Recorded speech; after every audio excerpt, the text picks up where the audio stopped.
The land moved like a living mouth. Wind chewed the desert and spat sand across the badlands. The sky turned the color of old iron. A dust wall rolled toward the Little Hatchet Flats with a sound like paper tearing. Horses threw their heads and showed the whites of their eyes. In that grating stormlight, a rider bent low, cloth over his face, braids caked with grit. His name was Tazai, a Chiricahua Apache, who knew the smell of dust, the way some men knew the smell of bread. He rode a roan mare with a star on her brow and a nervous left ear. He did not look back at the smoke of the raid behind him. He did not say the names of those who fell. That would come later or never. His medicine pouch thumped his chest with each stride. Ahead, a widow's cabin crouched by a dry arroyo, like a small animal bracing for the boot. A split-rail fence rattled. 3 small shadows clung to the side of the house. A woman stood in the yard, pale skirt whipped to her knees, a kitchen knife in one hand, a coil of rope in the other. She had pinned her hair and lost half the pins, so the wind took the rest. Her name was Lydia Ashford, and the dust made her look carved from the same earth that wanted to swallow her. The smallest child coughed into a rag, and the rag came away brown. The wind hit all at once. Sand stung the inside of Tazai's ears. The mare slid. The arroyo edge crumbled. The front hoof punched through a thin crust of clay. Then the ground gave like a rotten plank. The mare lurched to her knees and the saddle horn slammed Tazai's ribs. He heard the wet suck of hidden mud under the dust.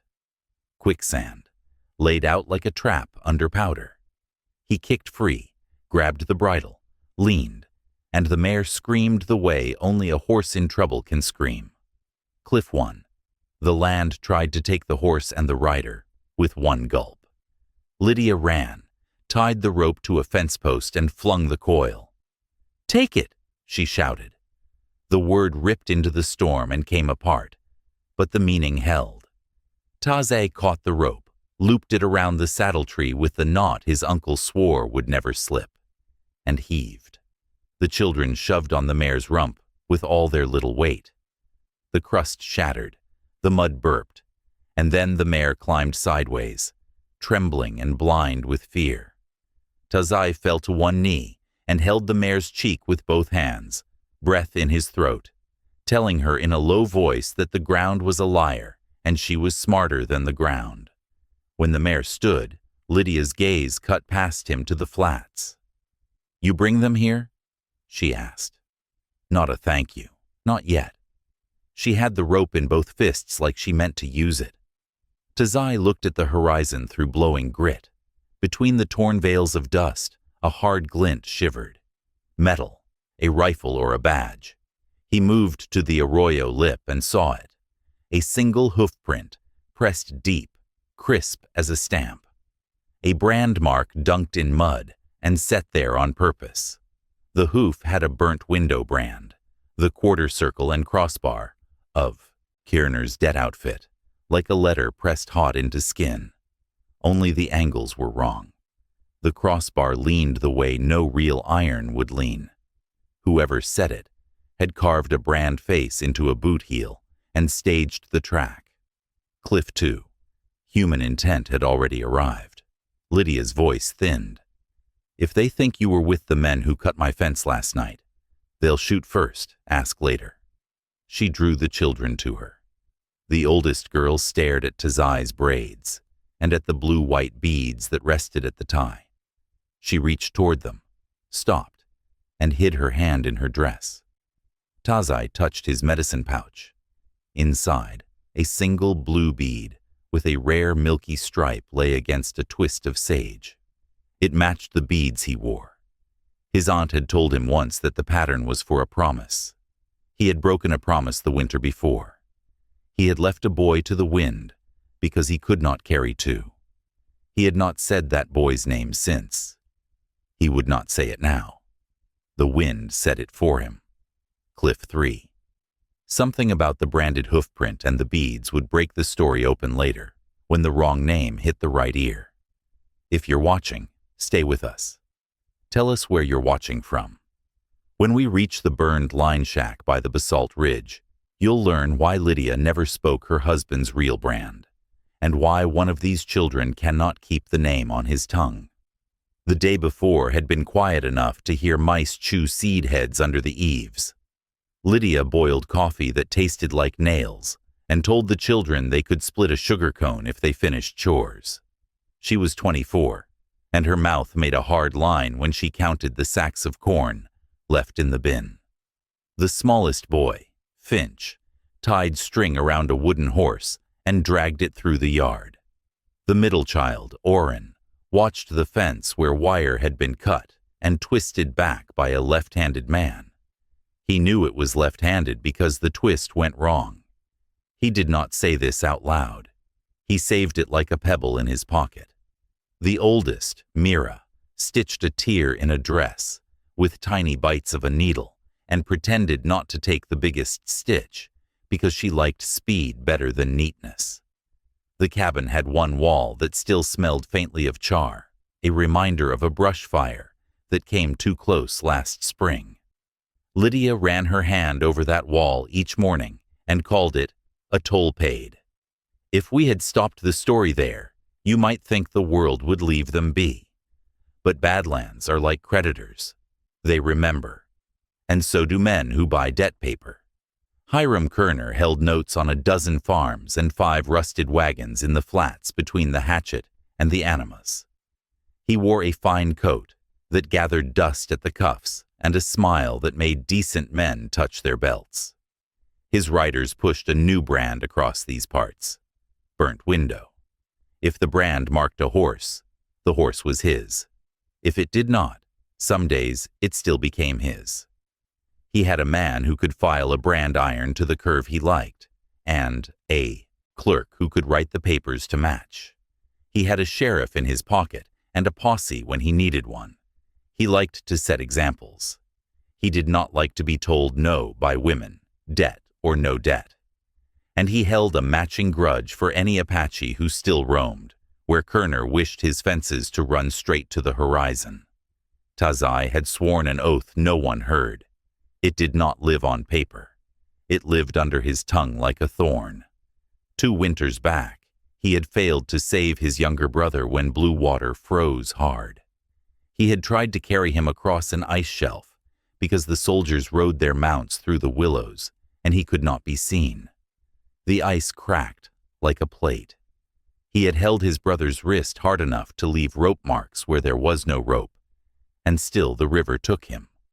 Since then, Tazai would not cross frozen water, and he would not let a child stand alone in wind. Quiet vows can drive a man farther than loud ones. On the morning of the raid, smoke smeared the eastern rim. Some men called it a blood raid because they aimed to draw a line between races and let the land drink. But the truth had fewer banners. Kerner wanted horses, and a warning hung on a post. He paid men who would wear any color when the money called. He wanted to make the widow sell. He wanted to make the Apache vanish, like dust off a sleeve. Tazai had come near Lydia's place, because the canyon choked to a point there. He knew the ground. He knew where the yucca grew fat with water, if you squeezed the root. He knew where the flat stones made a clack under hoof that spoke louder than any man. He meant to skirt the cabin. He meant to pass like a shadow and be gone. Then the dust wall ran, and the mare went down, and a woman threw him a rope with a knot good enough to hold a moving horse. Plans turn small when the land decides to speak. After the mare climbed free, Lydia dragged the rope back, kept it ready. In the cellar, she told the children. Now, count slowly and breathe into your sleeves. She faced Tazai with the rope across her palm, like a line she could pull and trip him if she must. You from the band that came last night? She asked. There were cut wires to prove she had reason. No, Tazai said. His voice came low from the dust. I left men who cut last winter. The truth tilted. I go to the rocks. I leave no track near your door. He wiped grit from the mare's eyes and gave her breath to smell. Mira spoke up. He saved the horse, she said, and he talked to it so it listened. Lydia did not take her eyes off Tazai.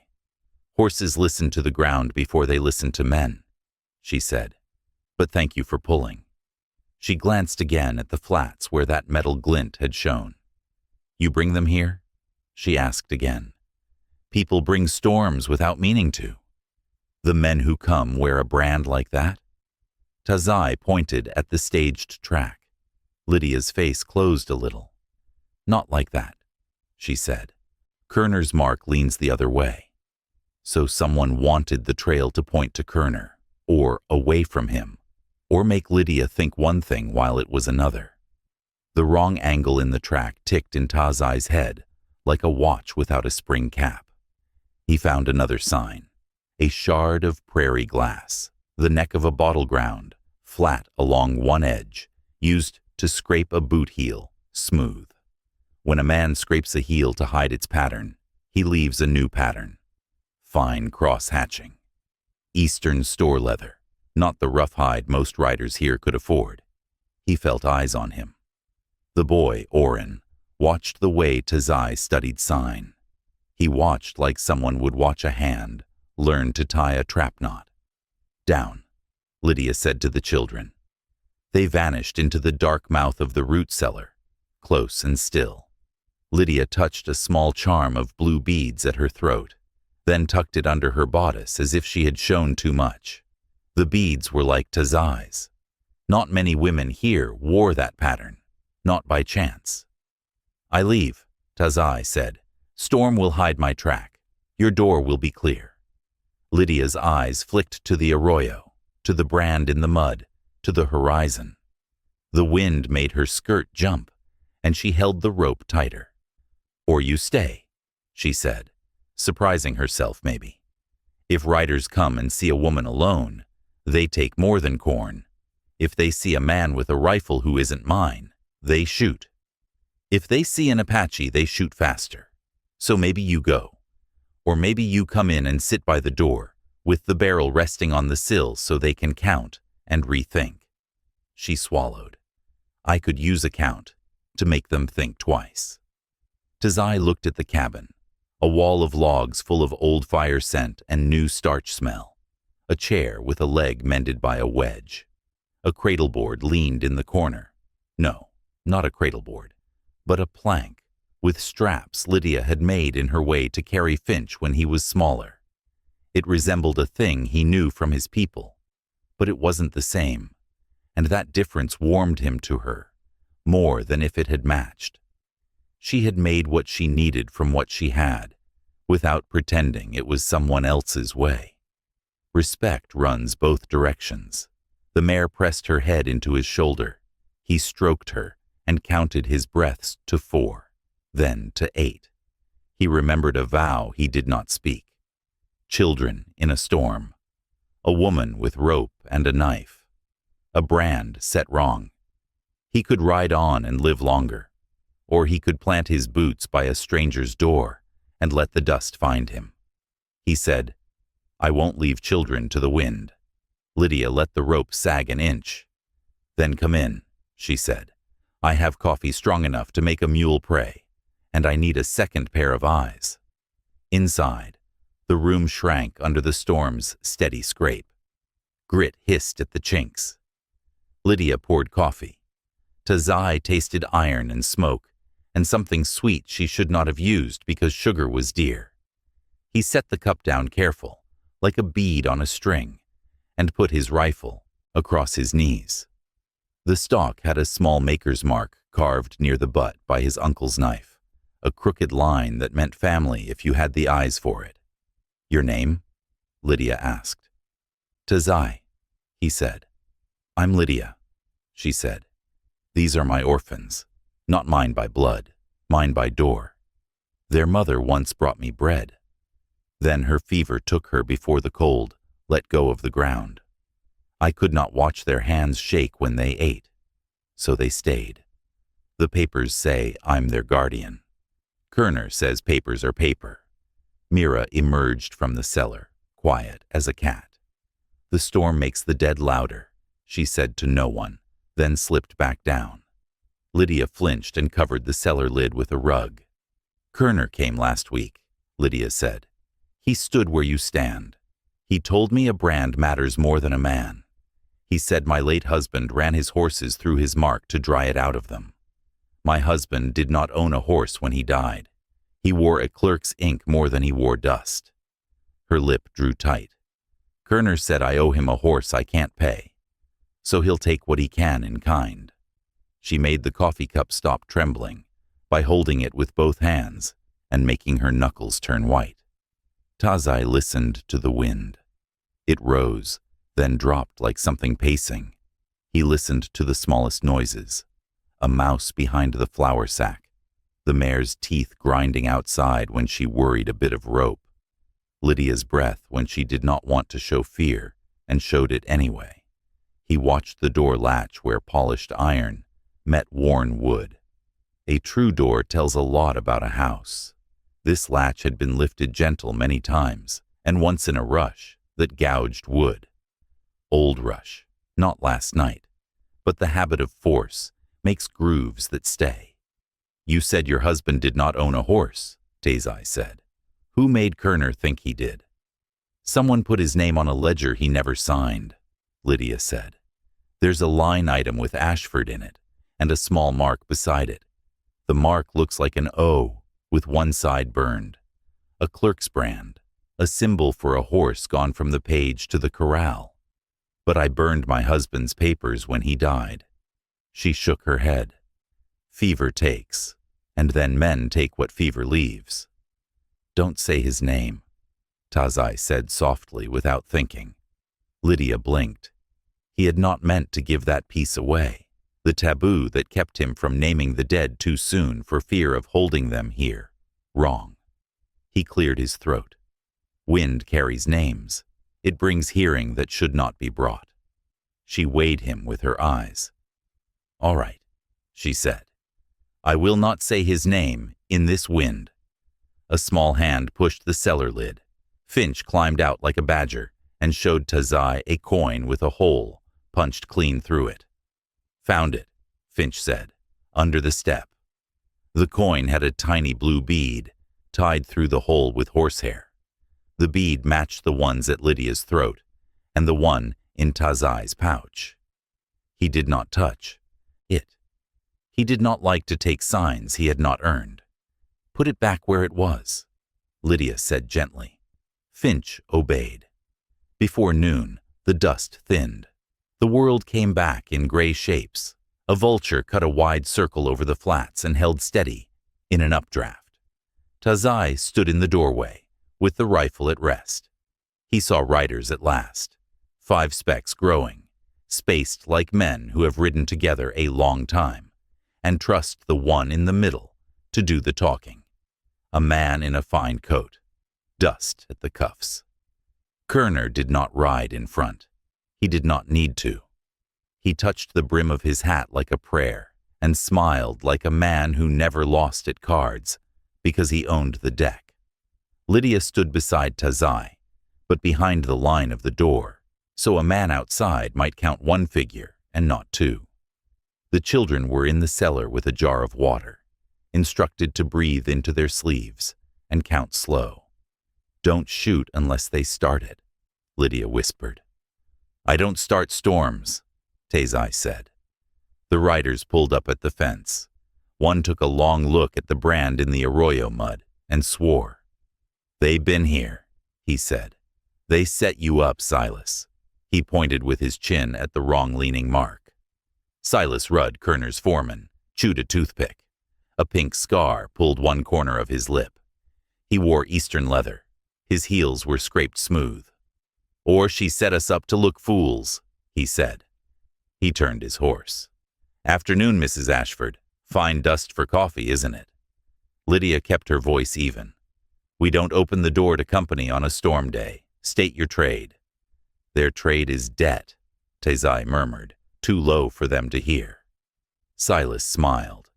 You owe a horse you don't own. That's a puzzle, isn't it? Luckily, Mr. Kerner solves puzzles. He'll take a man's time instead of a horse. Or a woman's time. He let the toothpick move in his mouth, as if it belonged to him, the way her doorstep did. Ledger lies, Lydia said. I have the man who wrote the line item's name on a paper in my trunk. He put the wrong mark by Ashford. He made your brand lean left.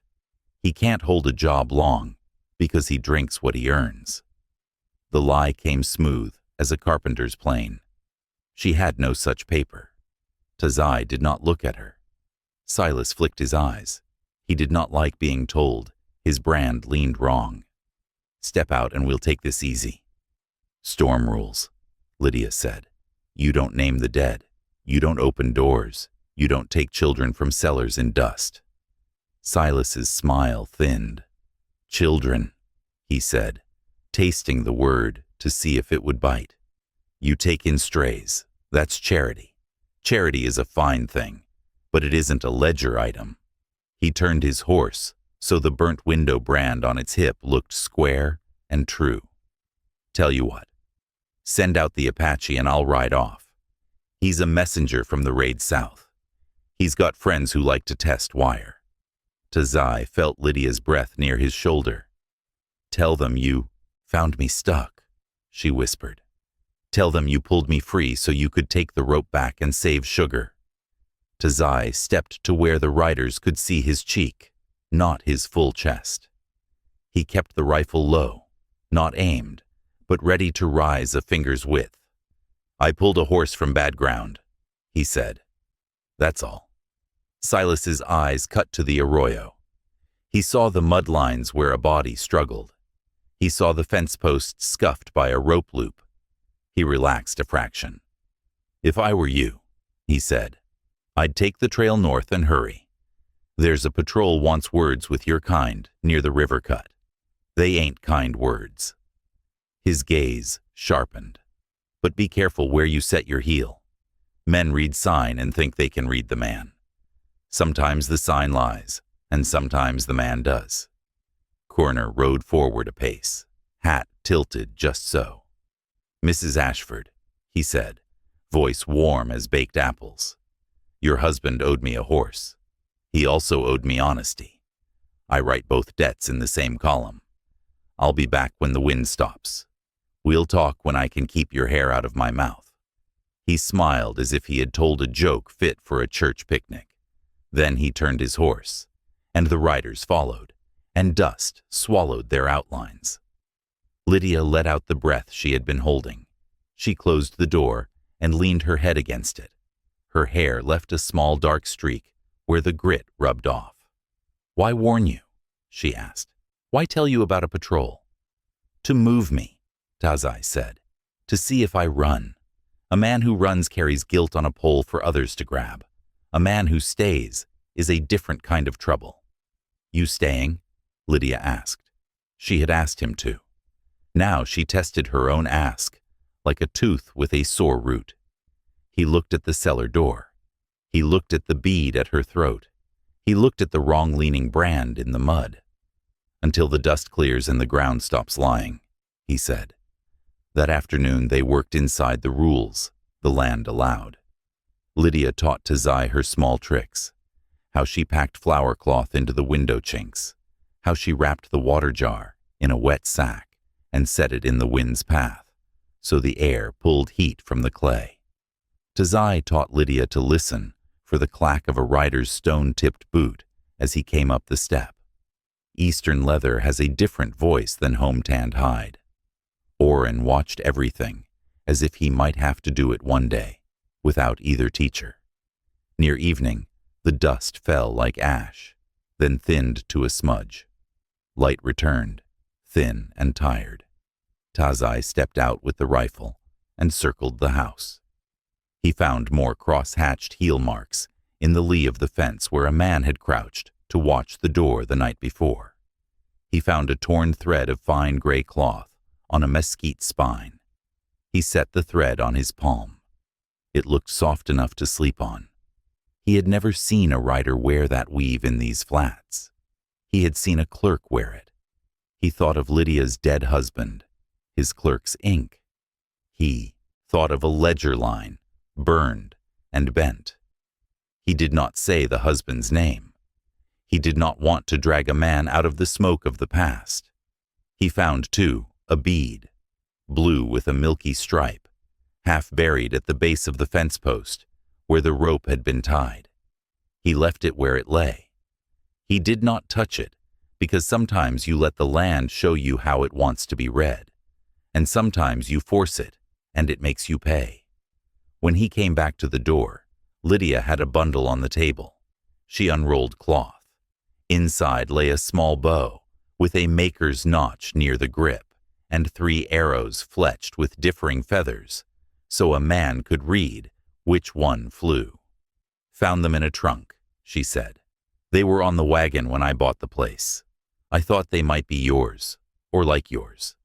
If you take offense at finding them here, say so and we'll burn them. I don't hang things I don't understand, just to look the part." He lifted the bow. The notch near the grip was a kind hand's work. It had a familiarity, a cousin to his uncle's marks, not the same, but kin. He drew the string. It hummed a little. He smiled for the first time that day, small and real. "I take no offense," he said. "Tools go where the work is." They ate beans and a slice of salt pork Lydia had hidden for a hard day. She claimed this was the hard day. She put a piece on Tazai's plate like she was paying him in meat for a debt of rope and eyes. He did not refuse. Night came without stars. The storm left a taste like pennies on the tongue. Tazai took first watch. Lydia slept in a chair with the knife on her lap. The children breathed in the loft, like little bellows. The mare rustled and stamped, and then settled. A vole scratched under the floor. Every small sound tried to pretend it was a big one. Time stretched thin, and then snapped back. Near midnight, a rider came. Alone. He wore a coat cut sharp, and his heels clicked on the step like glass teeth. He did not knock. He stood to the side of the door, knowing a man with a rifle might shoot at the center. He spoke soft, too soft for men who carry iron for a living. "Mrs. Ashford," he said, "I have a message from Mr. Kerner." Lydia woke and set the knife down slow, so it would not clink. She took the rifle from Tazai and set it on the sill, where her eye could rest above the barrel. "Speak your message," she said. "It's private," the man said. The word private made the hair on Tazai's neck lift. A private message in the dark is most often a hand in your pocket that leaves nothing behind but a bruise. "This door stays shut," Lydia said. "All right," the man said. "Tell your clerk husband his ledger is missing a line. Tell him I found it. Tell him I know which child isn't what the paper says. Tell him I can keep my mouth closed for a price." Lydia's breath stopped. Tazai felt it stop. "My husband is dead," Lydia said, voice flat as a shovel. "That makes it simpler," the man said, not missing a beat. "Paper goes where a living hand pushes it. But a dead man's name moves sweeter. The county clerk likes how it looks in the column." He reached into his coat and pulled a folded paper. He slid it under the door with 2 fingers, keeping the rest of him away from the barrel on the sill. "Read when you like," he said. "I'll be down by the basalt ridge at the line shack with a lantern. Bring coin in the morning, and I won't speak the child's name. Don't, and a patrol gets a talk. They'll come quick for the wrong kind of child." He stepped back. His heels clicked. His horse turned easy. He rode off without the small scuff of a man, unsure of ground. He rode like the floor of the earth had been swept and polished for him. Lydia did not bend for the paper. She looked at Tazai. In her eyes, there were 3 questions and 1 unspoken answer. He bent and took the paper with 2 fingers, like it might burn him. He did not open it. He set it on the table away from the candle flame. "What child?" he asked. She shook her head. She did not answer. She put the knife back on her lap and stared at the door, as if she could weld it shut with her will alone. A lantern winked to life far off, down near the basalt ridge. A patient light. Men who are sure of their hold do not rush. They sit and wait for you to come to them. "We go at first light," Lydia said. Her voice had the weight of a ledger stone. "We?" Tazai said. "You pulled my horse from the ground," Lydia said. "You can pull truth from a man if you hear it in his heels. I'll owe you if you come.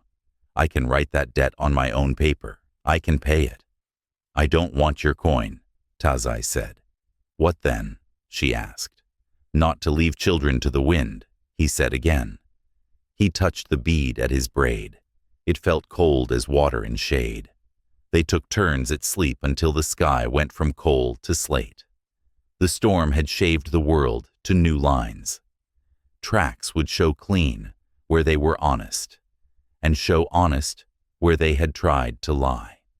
Tazai stepped out into a morning that smelled like chalk and the inside of a book. He found the writer's sign, cross-hatched heel, thread of gray cloth, the faint sweetness of a cologne that tried to hide sweat and lost. He found the mark of the horse, light-boned, well-shod, not a Mustang. Eastern. He found a curious thing. Small folded paper scraps pressed into mud near the step, their ink smeared. He knelt. Ledger scraps. He rubbed the pulp between finger and thumb. He did not open the folded piece on the table. That one waited like a toad under a rock. They saddled the mare and an old bay from Lydia's corral, who moved like a tired teacher. Lydia wore a rough coat and tucked her hair under a scarf. She strapped a small pouch to her belt. "Willow bark," she said, "for fever or pain, and a bit of wild mint, because it reminds children they can breathe." She did not say for whom she had carried such things before. She did not say what names she had not said. Oren stood straight. "I can hold the door," he said. "You can hold your brother," Lydia said. "You can hold your sister. If a man knocks, you tell him the wind still blows in the cellar, and you don't open for dust. You count slow. You listen for the clack of glass teeth. If you hear it, you say nothing at all." Mira looked at Tazai. "You come back?" she asked. "I come back," he said, "because a child needs words to hold even when the man does not know if he can make them true." They rode toward the basalt ridge.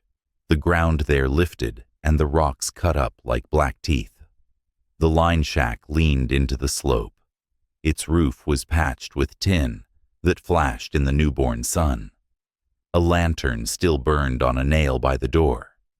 The man in the sharp coat stood with his shoulders set like a clerk at a counter, not like a rider at a fire.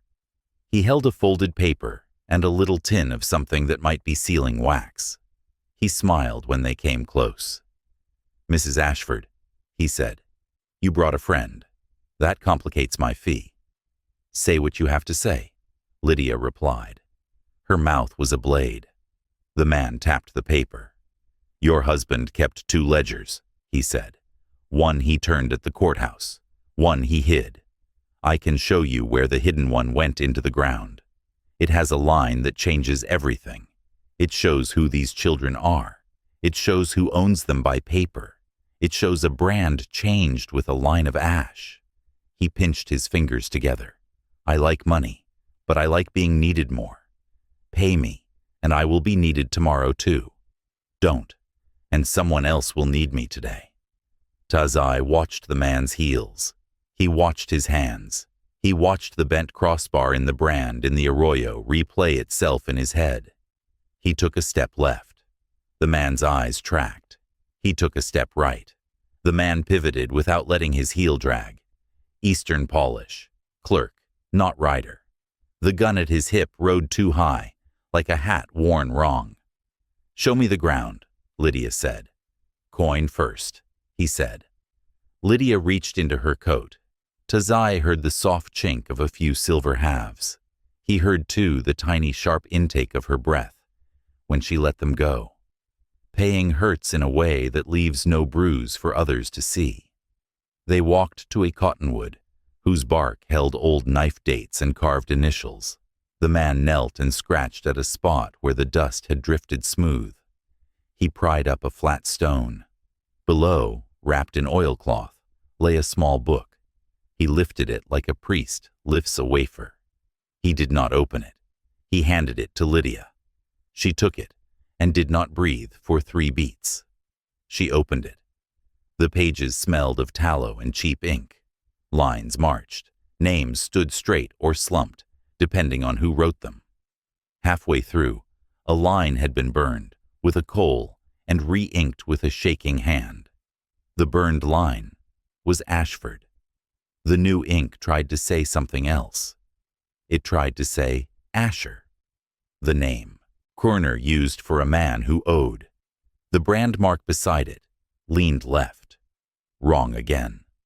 On a later page, a list of guardianship placements wrote 3 children into a house they had never seen. The eldest child's name had been rubbed to a blur and written again above, neater. The new name did not match the blue bead tied to the coin under the step.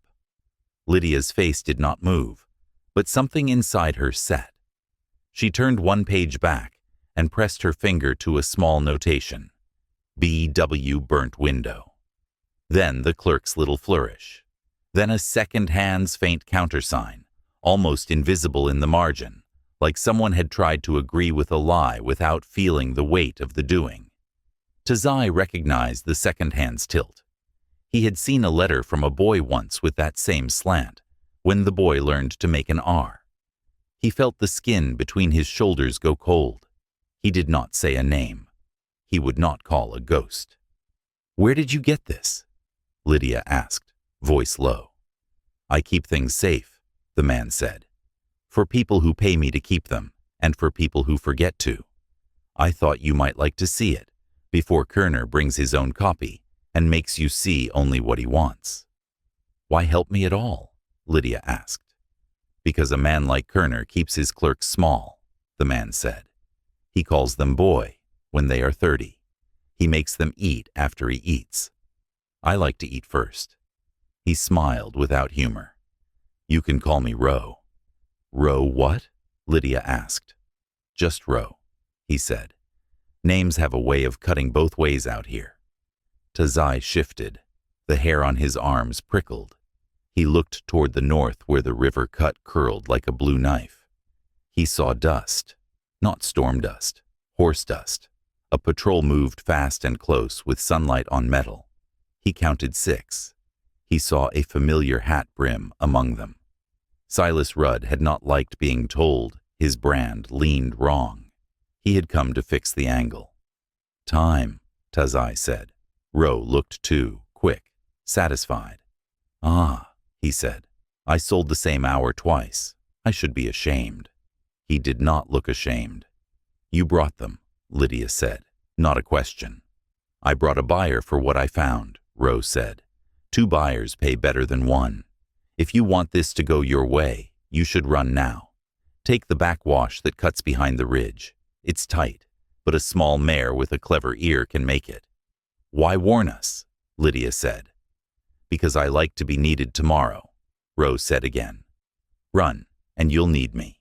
Stay, and Körner will decide you don't." Silas's voice carried across the flat like a bell that had been hit with a rock. "Hold there," he shouted. "Hands where we can count them. Körner wants a word with his clerk." He grinned at his own joke. Lydia's hands tightened on the ledger. She did not look at Ro. "We go," she said. "We go." Tazai agreed. They ran the horses into the wash. Stones slid like plates under their hooves. The wash turned to a slot between black teeth. Wind curled and made odd moans in the narrow. Behind them, Silas shouted, and men spurred. A bullet hit the rock beside Tazai's shoulder and spat dust. He felt stone kiss his cheek.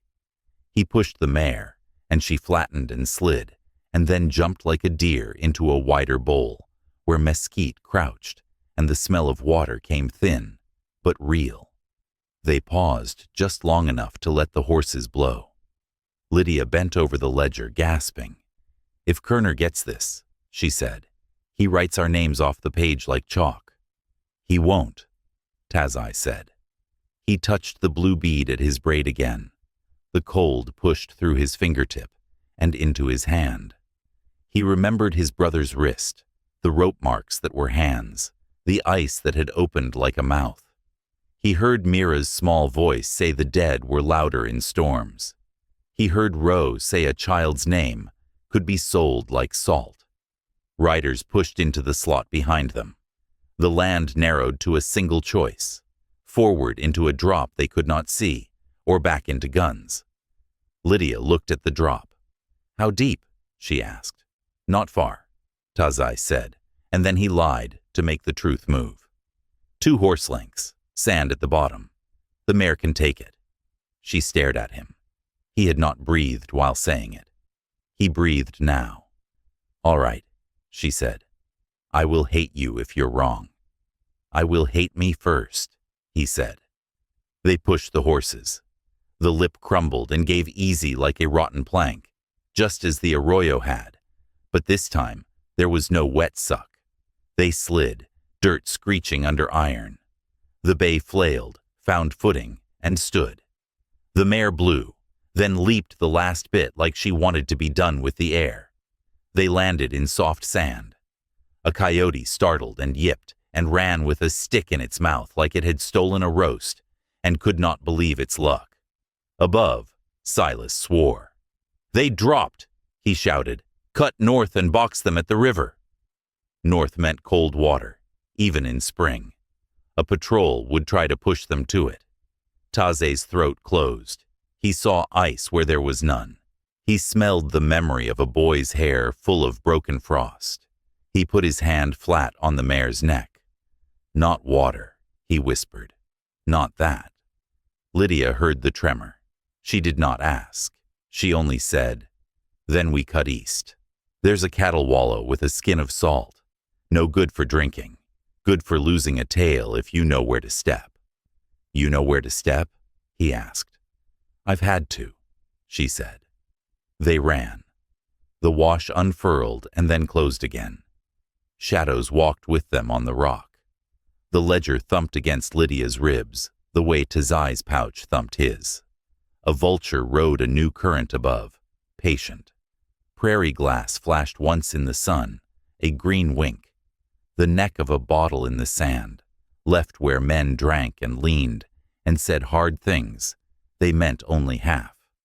They reached the wallow, a flat pan that looked like water, until the horses were almost on it.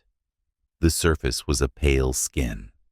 Lydia steered to the right where dark circles showed where cows had come, tried, and turned. She led them along the rim. The skin trembled but did not break. They left no clean tracks, only a confusion of scuffs. Behind them, 2 riders took the pan straight. Their horses broke the salt and went to their knees in sticky mud that smelled like bad eggs. Men yelled and pulled and lost hats and cursed the sky. Silas pulled up, laughed once like a bark, and went around. He did not rush. He did not need to. He had taught himself patience by watching men make mistakes and then stepping in when they were tired. When the wallow lay behind, Lydia slowed. The land opened to a field of basalt scattered like dice thrown by a huge hand. A line shack crouched under a ledge. The lantern still burned. Ro had moved faster than they had. He stood at the door with the same folded paper and the same tin of wax. He lifted the paper as if to show he had a blessing. He had the look of a man who thought he could write the world into a shape that fit his pocket. "Choose," he called. "Give back my book, and I'll tell the patrol they chased ghosts. Keep it, and I'll tell them the name that buys you a rope." "Whose name?" Lydia shouted. Ro smiled. "The boy's true one." Finch's face flashed in Tazai's mind. The coin with the bead, the way his hand had found it without knowing. The bead pattern, the ledger line, the wrong-leaning brand. A shape of truth formed like a rider coming out of a dust sheet. If he said it now, if he named it, he might break the way the story needed to unspool. He kept his mouth shut and his eyes open. Silas's dust rose on the north edge. The patrol's metal winked. The river cut lay like a trap beyond. Tazai could hear his own heartbeat in his ears. He could feel the mare's flank jump under his knee. He could taste salt in his teeth. Lydia held the ledger tight enough to crimp the pages. She looked at the children, only she could see at the cabin, counting into their sleeves. She looked at the man who sold hours twice. She looked at Tazai, who had lied about a drop and told the truth about wind. "We trade," she said to Ro. "I keep the book, you keep your tongue." Ro shook his head. "That is not how this column sums," he said. "Coin or Kerner gets a story with names and a mark that leans right." Silas called out from the ridge, closer now. "Ashford, bring me that Apache and the paper, and I'll forget I saw your door open in a storm." Lydia lifted the ledger like a shield. Tazai raised the rifle, not at Ro, not at Silas, but at the lantern's wire. He squeezed. The shot sang. The lantern fell, glass tinkled, oil breathed light, and the shack's doorway turned into a bright square that made any man who stepped into it a target for the world. Ro jumped back, swore, and dropped the folded paper. It fluttered once and skated along the dust, toward the edge of the ledge, then slid over, down into a narrow crack no hand could reach without a rope and a day to spare. Ro screamed an angry small sound. "You fool!" he spat. "You burned my hour." "No," Tazai said. "I just changed the time." Silas whooped like a boy at a game. "Run, little bookkeepers," he shouted. "We'll tally you up at the river." Tazai turned the mare east, away from water and toward broken ground. He knew like the lines in his uncle's palm. Lydia jammed the ledger under her coat and kicked the bay into motion. Rose stood in the lantern glow with fury on his fine coat, then mounted and came on too, because a man who sells hours hates to see any hour go where he cannot bill it. They ran. The basalt dice scattered under hoof. A snake slid from a sun-warm rock and struck at a shadow. The sky burned off its last dust and showed a raw blue that hurt to look at. The wind dropped to a whisper like a voice in a church. The whisper said, "Hurry." They cut through a gap where the rock pinched. A man ahead would have to turn sideways to shoot. A man behind would have to stand in his stirrups and hope. Tazai could feel the path in his hands, through the reins. He could feel the land's temper. He spoke to the mare until she listened more to him than to the old fear hanging on his breath. Behind, hooves clattered. A shot cracked and chipped a flake from the rock by Lydia's ear. She swore under her breath, words sharp as mesquite. She did not name the dead. She did not say holy words. She only counted, the way she had taught the children to count in the cellar. Up ahead, the gap opened into a bowl with a rim like the lip of a kettle. Beyond that rim lay the flats again, and beyond the flats lay a camp of brush and ash, where a line shack once stood and then burned. And there, tied to a post, stood 3 horses with the burnt window brand set true. One had a maker's nick on the left hind shoe, a little crescent like a smile. Tazai knew that nick. It had shot a horse he had once borrowed for a night that ended with ice breaking and not enough hands to hold. A man stepped from behind the post, calm as a dinner guest. He held no gun. He held a child's hat. Small, with a blue bead sewn careless to the band. "Time to settle," he said, slick and soft. Lydia's breath hitched. Tazai's hand tightened on the rifle. The patrol crested the far lip. The wind flattened to a hush, and the land waited for someone to tip the scale the wrong way. The man with the child's hat smiled, like it cost him nothing. "You dropped something back at the ridge," he said, turning the brim between his fingers. The blue bead, stitched crooked to the band, caught the light and winked once, same milk stripe as the one in Tazai's pouch. "Seems you've been picking up what don't belong to you and losing what does." Lydia drew the bay up short. Tazai eased the mare one step ahead of her, so his knee brushed the bay's shoulder. Small, shield, not much more than bone and leather between her and a bullet. The bull's rim filled with riders, Silas and his men on the far side, Roe circling to close their south, the river glittering like a sharpened lie to the north. The man with the hat flicked his eyes to the ledger, half hidden under Lydia's coat. "Now," he said, "before Mr. Kerner comes himself and makes this a speech." He moved his hand like he would toss the hat to Lydia. He didn't. He slid it back on one of the burnt window horses like he wanted to watch their faces change. "Sits nice on this one," he said, "because this one's branded honest, unlike some pages I've seen." Tazai spoke before Lydia did. "Name your trade," he said. "Quick. The wind is listening and it gets impatient." The man tipped his head at Tazai's braids. "Desert Runner talks pretty," he said. "Trade is simple. That book and the Apache for the children's clean names. Keep the book, and I'll clean the names another way, with water and a long rope. Kerner likes tidy." Lydia kept her voice low. "You don't have the power to wash a name. Only the clerk does." He grinned wider. "Sweetheart, the clerk is any man holding the pen when the sheriff nods." He jerked his chin. Silas waved from the rim, as if agreeing without hearing. Tazai felt the mare's ribs moving under his boot. He watched the horses tied to the post. He saw the nick in the left hind shoe, the crescent he remembered from the winter of the river. He saw rope marks healed pale on the fetlock, the ghost of a binding. He saw the brand's crossbar true, no left lean.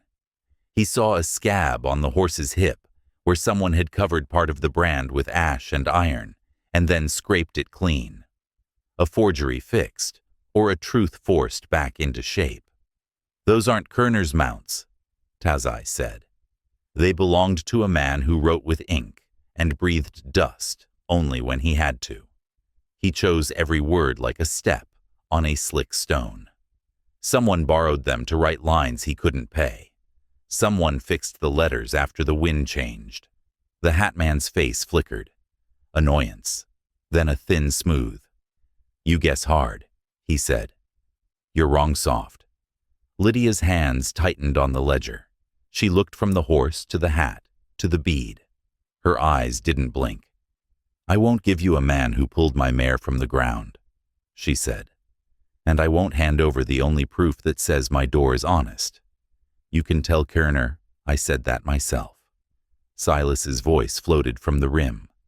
"We can talk this polite, and we can talk this loud. The man in front of you likes loud." He meant the hat man. Roe called from the south edge, breathless with the hurry he pretended he didn't have. "Don't be fools," he said. "If you run into water and iron. If you deal, you live to make a better deal." The hat man made a show of patience. "Last offer," he said. "Ledger for the boy's name. And I close my eyes while you and your desert runner go east." "Which boy?" Lydia asked slowly. The man touched the hat's bead. "The one who shouldn't have that," he said. "The bead tells the truth even when the ink don't." Tazai saw Lydia swallow. She looked over the man's shoulder at the burnt window brand on the nearest horse and past it to the river, and beyond the river to something only she could see.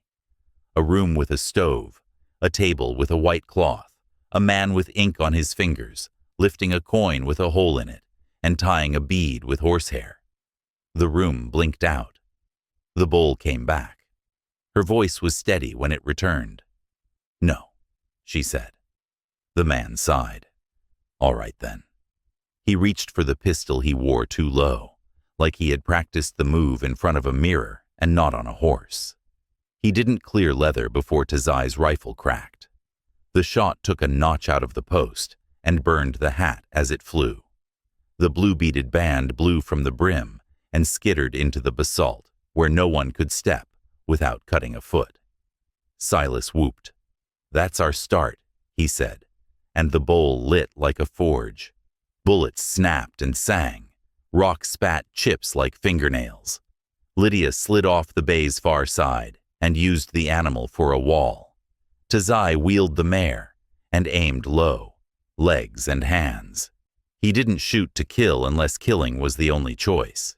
Men who paid for riders could always pay for more riders. Wounds slowed the column in the ledger that said pursuit. Rowe hunkered behind a rock and shouted in a voice too high for the part he wanted to play. "I can still help. Give me the book and I'll send them north." No one answered him. The land didn't like his pitch. Silas pressed his men down the rim. Two slid and banged shins and cursed. One put his hand on basalt that had baked under a summer sky and burned his palm. He swore worse and squeezed his trigger.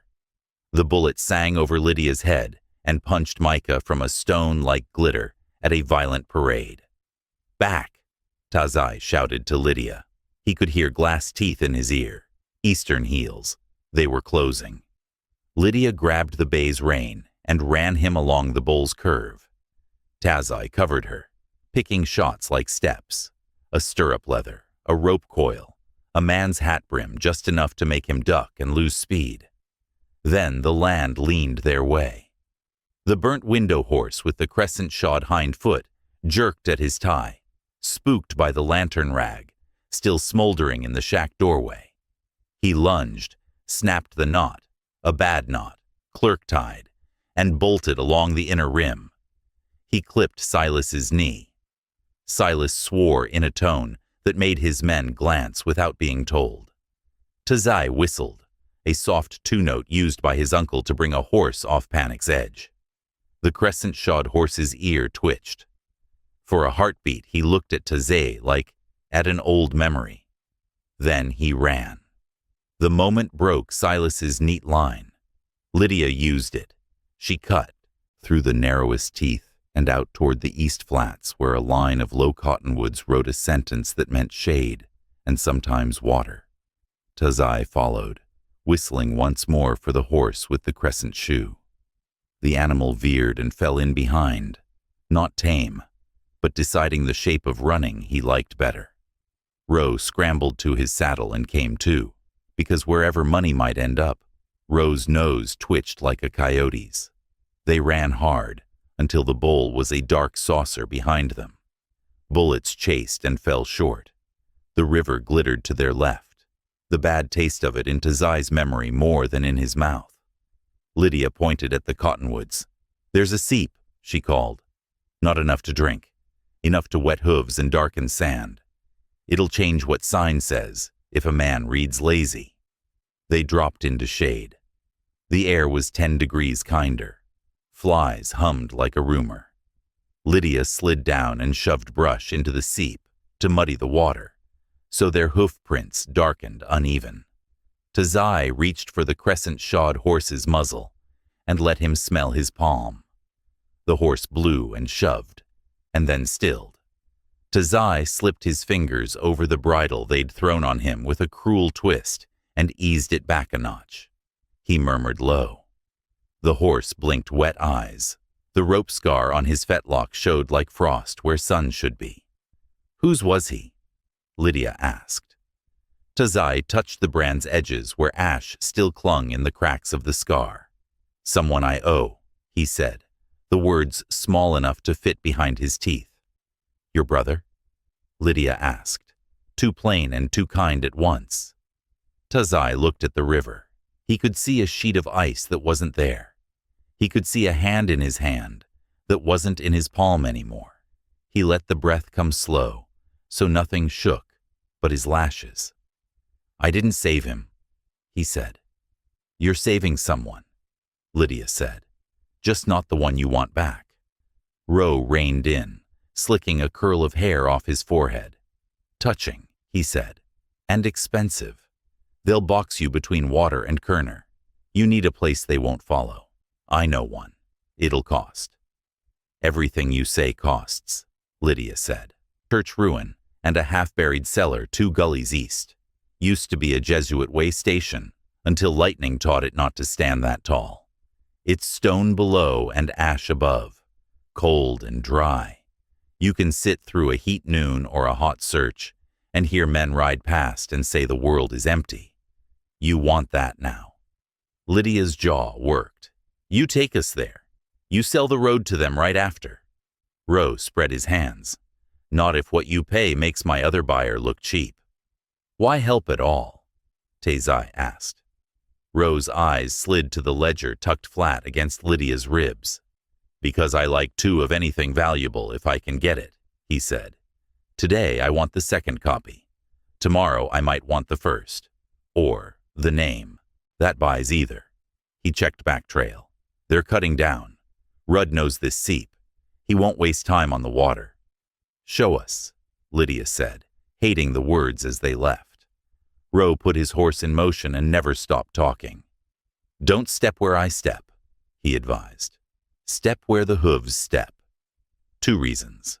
1, your boots leave a different weight than mine. 2, if we all die, I want it to be because you chose it, not because you followed me." He laughed once, a little bright. He wanted to be liked for being clever. He didn't hear how the land disliked him for being glib. They crossed 2 low gullies and a tongue of black rock that looked like the back of a huge sleeping animal. The ruin showed as a rough rectangle against a pale rise, its roof fallen, one wall still standing, with a window cut, like an eye, where the wind blinked. A cross lay charred and half-buried by the door. The ground around it was salted with fragments of old bottle glass, ground flat by boot soles, prairie glass winking, green and brown, cut on one edge like someone had made a scraper and then thrown the tool away when the job went sour. Inside, stone stairs led down to a cool square. Shelves on one wall held clay jugs long dry. A faint charcoal cross marked the keystone above the stair. Lydia touched nothing. Roe held up a hand. "From here," he said. "You sit quiet, and we decide whether you owe me now or later. Preferably both." Tazai stepped past him and into the cool. The air held a breath of rot, old and thin, like the memory of a wet year. He set the rifle by the stair and listened. Silence carried. Above, wind worried the grass. Distant metal clinked, then stopped. Rudd's riders fanned the flats and found nothing they liked the smell of. Lydia sank to the stone, back to the shelf, ledger in her lap. Sweat dried on her temple and left pale dust lines like maps of rivers that forgot which way to run. She closed her eyes for 4 heartbeats, then opened them and looked at Tazai. "They'll come here," she said, "even if they don't know it exists. Men who hunt long eventually find any cool place, because they want one." Tazai nodded. "We don't stay long." Roe paced, counted to 10, then to 20, then checked the stair like his hourglass lost sand when he didn't look. "All right," he said. "Here's the price for here. The book." "No," Lydia said, eyes on the ledger like it was a sleeping child. "Then name," Roe said, "the boy's true one." Lydia held his gaze until his grin grew dry. "You don't get to own that sound," she said. Roe shrugged and plucked at a clay jug until the dust on it turned his finger gray. "Your grief makes a better coin than silver," he said. "Men like Kerner pass it back and forth and never spend it out. They just get richer. I'm small. I only take a slice." "We are not your bread," Lydia said softly. Footsteps scuffed above. 2 quick. 1, heavy. A hat brim crossed the high window slit. Silas's voice drawled near the door. "This place smells of old sins." A man with him said, "Everything out here does." The words rolled down the stair like marbles and didn't crack. Tazai lifted a finger. Quiet. Lydia set the ledger on the stone and slid it under the lowest shelf, the way she slid a pan of biscuits under the stove grate to keep them warm. Ro opened his mouth to argue. Tazai's eyes cut to him in a look that had stopped a dog in a dead run. Ro shut his mouth. He did it late. Silas's heels clicked, a glass teeth sound on stone. He stopped at the top of the stairs and listened. He could read silence the way Tazai read sand. He let the quiet stretch and watched to see who broke first. Ro couldn't help himself. He inhaled sharply like a man about to speak. Tazai moved as the sound began, put his hand around Ro's mouth, gently as you would cover a child's cry in a game of hide and seek. His other hand slid Ro's pistol from the loose holster and set it on the floor against his boot. Ro froze, surprised not because he'd been caught, but because he wasn't used to being touched when someone didn't want something from him. Silas laughed low. "I smell ledger dust," he said to the man with him. "Old paper has a taste. You lick your finger and turn a page and it eats you back." He stepped down one tread. The stair spoke a whisper of grit. He stopped again. Empty. He lied to test the air. Lydia put her hand on Tazai's forearm, where it held Ro's mouth. Her fingers were cool. Her grip said wait. She counted under her breath like she counted the children in the cellar. 1, 2, 3. On 4, a quail outside burst from brush, a sudden whir and scold. Silas turned his head fraction light toward the door. In the same breath, Tazai slid to the other side of the stair mouth, where the angle would make a man stepping down show his gun arm first and his eye last. Lydia flattened behind the shelving. Ro, to his small credit, stilled completely, finally understanding a quiet that wasn't about coin. Silas took 2 more steps, satisfied by his own lie. His shoulders showed. Tazai reached, grabbed the coat, pulled. Silas stumbled down the last 3 treads into the cool and hit stone with his knee, a jar that took the fight out of any clean draw. Tazai pushed him flat with the rifle barrel across his back. Not a blow, a pressure a man feels and recognizes. "This will break ribs if you make me use it." Silas hissed. "Apache," he said, like a fact he had to admire just a little. "Leave," Lydia said from the shadow. Her voice was smooth and steady, as a pond on a no-wind morning. "You and your man go out and say you found no one. You tell Kerner there's no ledger. You tell him his name is safe for 1 more day. Or we make a new mark on your brand that leans every which way." Silas put his palms out on the stone. "I tell him nothing and he knows everything," he said. "But I can tell him later." "What buys later?" His voice made the word tender, like he was practicing the sound of mercy, so it would fit a mouth that hadn't used it much. "Ro stays," Tazai said, surprising even himself. "You take your other man and ride a circle wide. You come back at dusk. You knock and say the night eats names. Maybe I answer, maybe I don't." He shifted the barrel, not harder, just noticeable. "If you come before dusk, the book goes where fire likes it best. If you come after, we trade talk for hours." Silas considered. He had a patience that men like Ro thought they owned. He looked at the shadow where Ro stood, with Tazai's hand still across his mouth. He smiled. "He sells you time, and you sell him back," he said. "Neat book, fine columns." He rocked to his knees, stood. "No one leaves this place with that Apache in their pocket, and lives long," he added, like a man talking about weather at a funeral. "It's not a threat. It's an entry in the daybook." He tipped his hat to the dark. "Dusk," he said. He went up. His man followed. Their heels talked to the stone and then to the dirt, and then wind drowned them.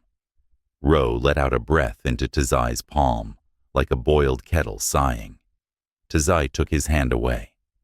Ro immediately rubbed his jaw, as if his coin had been handled by someone who didn't wear gloves.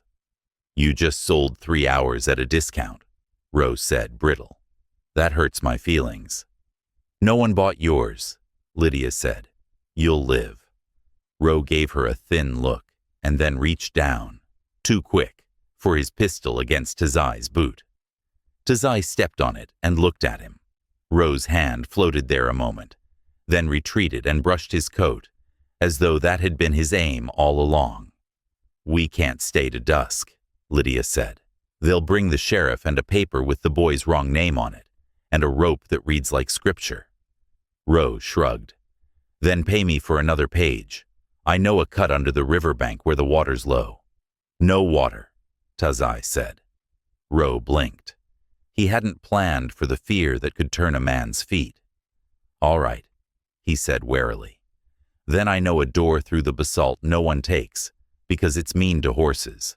You'll owe me twice." "You'll have the glow of being necessary," Lydia said. "That should pay your vanity." Ro smiled, despite himself. "It helps," he admitted. "Still, coin is nicer to stack." They climbed out at a slant to leave Thin Sign. The sun had moved an hour. The sky was clean and the wind had filed its teeth, but it still prowled. Vultures turned wide circles high, patient as old men. The flats showed horse tracks that said hurry. Silas's crew had fanned north and west and left a gap east, either by plan or because they trusted the river to do the sheriff's work. Ro led toward the basalt door, talking, in a whisper that wanted to be a lecture. "The door is a slit you have to feel with your knees," he said. "Men breaking horses used it once to prove a point. Ride through or walk home. One horse died learning the lesson, so the men stopped pretending it was a game. Kerner doesn't take it. He likes roads that show in maps." "Do you?" Lydia asked. "I like the line where the ink hasn't dried," Ro said. "More room to write my name." They came to a low black wall with a crack like a pulled seam. Heat pooled here, even with the wind. The air smelled faintly of struck stone. Tazai slid from the mare and went first, sideways, feeling with his thigh and boot. The mare flicked an ear and followed because she trusted the voice that had lied to her once to save her and would lie again if it kept her feet above a hole. Lydia brought the bay after, eyes narrow, jaw set, ledger wedged tight under her coat. Ro took his horse in, without waiting for an invitation, and cursed when the saddle horn kissed basalt and took a strip of leather. Inside, the world went cool and quiet, like a mouth closed on a lie. The ground was smooth with old hoof scuffs, but there were other signs. The fine cross-hatched scrape of eastern heel on stone, recent. Someone else had used the door. Tazai felt the hair along his arms stand. "They've come through here," he said. "Not Kerner," Ro said. "He's too wide in the shoulders for this kind of thinking." "Then who?" Lydia asked. Ro opened his mouth to make a joke and didn't. The slot amplified breath and shrank time. A drip somewhere counted again. Tazai's left palm tingled where a rope mark once furrowed it, except there had been no rope, only a wrist he could not hold. He shook his hand once, a small dog's flick, and moved. They came out into a basin cupped by black stone. In the center stood a one-room jacal, with a roof of brush, patched grafts of tin, and a door made from freight boards stenciled with far-off city names. On the door, someone had burned a brand. Not burnt window, but a small circle with a notch. The mark Tazai had seen at his rifle's stock. The maker's line his uncle had cut into wood for family. This one leaned like the ledger's wrong crossbar, as if a careful hand had tried to be careless and failed. "What is this?" Lydia whispered. "Someone's private," Ro said. His grin came back, slick. and privates are worth more than publics. Tazai approached with the rifle low and the bow Ro had admired across his back. He touched the burned mark with 2 fingers, and then the scar on the crescent-shod horse's fetlock. They hummed the same note under his skin. He pushed the door. It opened on air that had been shut in and smelled of old tobacco, tallow, and cedar shavings. A bed frame of poles stood against the wall, a mattress of grass tied in a tick. A shelf held a few clay cups, a tin plate, a bundle of sage drying, a twist of blue, beads and horsehair, and a narrow book with a strap around it. Lydia stopped on the threshold, like a woman at a grave. "Don't take what isn't ours," she said softly. Tazai nodded and didn't touch the beads. He slid the strap from the book, because some things you must touch, even when you shouldn't. He opened it. The first page held a neat hands list, 3 boys' names and a single word after each. Placed, gone, mine.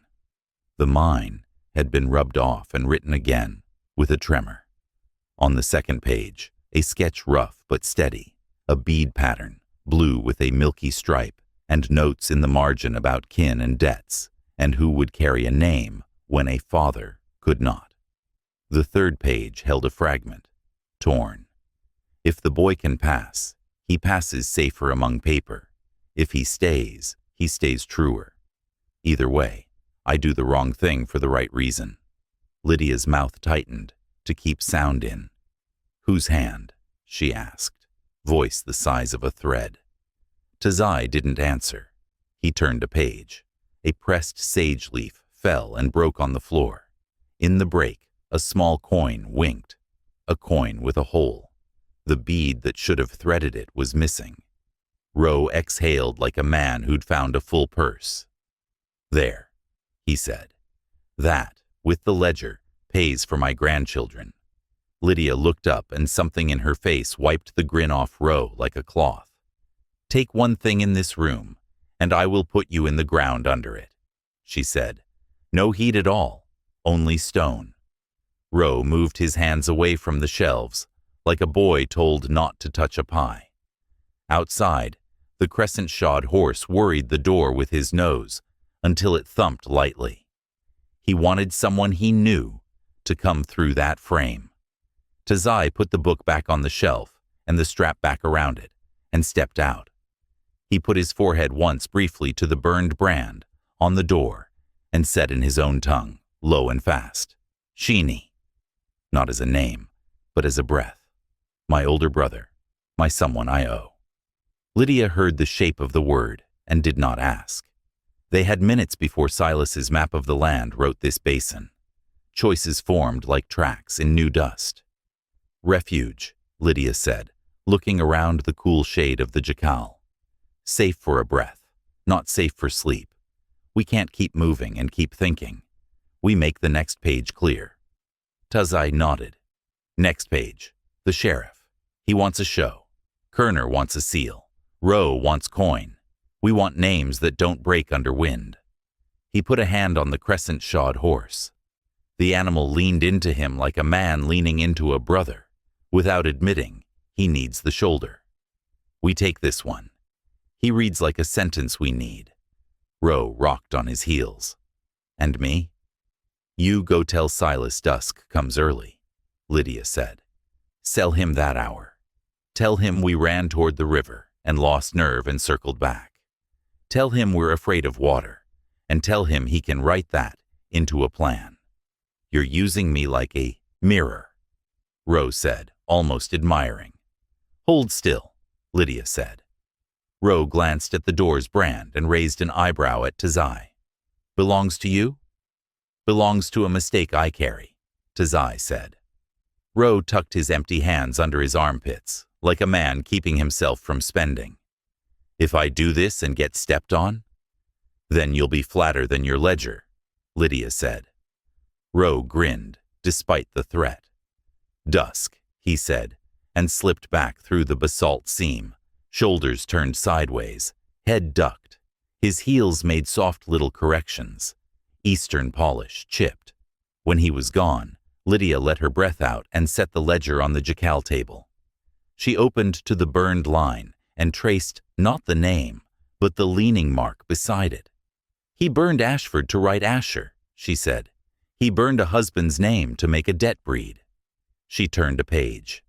"And on this one, he put children into a house they never saw, because it made his columns please a man with a fine coat." She shut the book gently, as if a child might sleep inside it. "Why'd you take them?" Tazai asked. "You could have shut your door and blown the lamp, and no one would have called you wrong." Lydia looked at the bead bundle on the shelf, and then at the coin under it, with no bead through its hole. "Because their mother gave me bread when I ran out of flour," she said. "And because 2 winters ago, a man came to this door with a child on his hip, and a brand under his skin, and a river on his breath, and he asked for water, and I said yes. He didn't stay. He couldn't. But his yes stood here after him. It made room. The basin carried a new sound then, a stone knocked by a hoof, in a way that said impatience, more than accident. Silas didn't knock stones by chance. He liked horses that put their feet where he wanted. Lydia gathered the ledger. Tazai checked the bow and the rifle. The crescent-shod horse lifted his head and sniffed the wind. A vulture's shadow swept the basin and made the moment feel like a hand had passed over a page to wipe it clean. They led the horses to the back of the jacal, where a narrow spill of scree made a ladder. It went up to a lip of rock cut close to the sky. A bad escape, steep and exposed. Sometimes the only path out is the one a good horse doesn't like. "You go first," Lydia said. "I won't leave you at the bottom," Tazai said. "You'll be at the top to pull," she said. "Don't lie to me if you want me to trust you tomorrow." He went first. The mare found purchase with small grunts, hooves sliding an inch, then catching. He reached down from the lip and took the bay's bridle when her forelegs scrabbled. Lydia's face was steady, eyes flaring, when the bay slipped and then set again. He reached again for the crescent-shod horse, and the animal lunged and made it like the rock had always known his weight. Together, they stood on the rim, breathing hard. Silas came into the basin, then with 2 men behind. He looked up and smiled a slow, thin line. "Knew you'd take the mean door," he said. "Kerner said if I wrote you down as careful, I should be demoted for kindness." "Write me down as gone," Lydia called. "Can't," Silas said. "Not until the sheriff's hand says so." He raised his rifle and did not aim at them. He aimed at the jacal door's burned mark. He put a neat hole through the circle. The wood spat splinters. "Now there's a new brand," he said. "A mark that says you owe me a favor." He turned his horse and left without hurry. He liked to leave trouble behind him like a scent. They moved east on the rim, where the black rock met pale sand. The world widened again. Distant, the river shone like a knife a man dared not touch. The sun pitched west. Time thinned. Lydia set a pace just shy of a run and spoke without looking. "I need to tell you what the paper says," she said. "You don't owe me that," Tazai said. "I owe the children names that won't be turned into nooses," she said. "The paper says Finch is not Finch. It says he's the son of a man Kerner hates, because that man laughed when Kerner lost his hat in a wind and had to chase it like a boy. It says Kerner bought the right to move the boy wherever he likes. It says the brand on the boy's life leans to burnt window. But the coin with the hole says otherwise, and the bead on the coin says a kin of yours asked me to keep it safe if he didn't come back. He said the bead tells the right side of a promise when ink lies. He said I'd know what that meant when I couldn't keep both truths at once." Tazai's throat moved. "He came here," he said. "Yes," Lydia said. "He brought the hat and stitched the bead, so a child who didn't know where his mouth belonged would have something to hold when a man came with a badge and a rope. He told me not to say his name if the wind blew wrong. Tazai felt his ribs loosen and tighten at once. He saw ice, then a door, then a bead between two fingers and a laugh like wind at a canyon lip. High, surprised, almost a dare. He put his hand flat against the mare's wither to keep it from shaking. "Sheeny," he said again, this time a knife and a blessing in one. They reached a shoulder of stone where the land dropped in steps. Below, a scatter of cottonwoods marked a dry oxbow. Old cattle prints wrote a map of circles inside circles. The ground near the lowest tree was churned from an earlier season, when hooves had found mud. In the churned edge, a boot heel had been pressed just that morning, scraped smooth with bottle glass, cross-hatched. The clerk's print again, careful in his lies. "Roe? Either Roe sells both of us," Lydia said, "or someone else learned his step." "Roe sells everyone," Tazai said, "but he likes the second sale best. He makes a man pay for the warning of the harm he's about to cause." They took the steps down, careful. Evening bled pink along the horizon. Sound carried farther in the cool. Coyotes tuned their throats. A meadowlark tried one last small song, and then gave it to the night. They made the oxbow and found sign. Rowels scratched a rock where a man turned his horse close. A tobacco twist dropped with a green spit still damp. Fresh. A strip of paper snagged on thorn. Riff. Custody. In clerk hand. The sheriff had paper then, and a word he liked to say like a judgment while staring at a mother's hands. "We can't go to the door at dusk like we sold," Lydia said. "They'll be there with rope and ink," Tazai agreed. "We go home anyway," she said. And the word home felt like a choice, more than a place. Because they expect us to run from our door. Men who stand at their own threshold and say no change the smell of the air.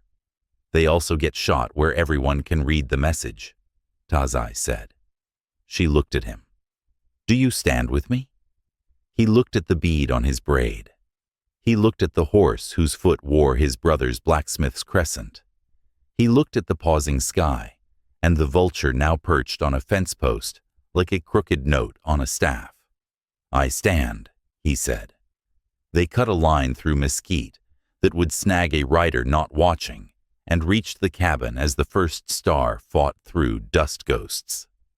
The children lifted the cellar lid at Lydia's whistle. Finch climbed out with the coin, and no bead threaded. Orrin had a stick he'd whittled down to a point, and then blunted, because Lydia said nothing in this house had a point, if a child could reach it. Mira had a small packet of lard wrapped in cloth like it was treasure. Lydia cupped their faces and didn't say names the wind could carry. "Inside," she said. "Sit low. Breathe slow. If a voice asks you your names, you don't answer with any they can write." Tazai took his place by the door.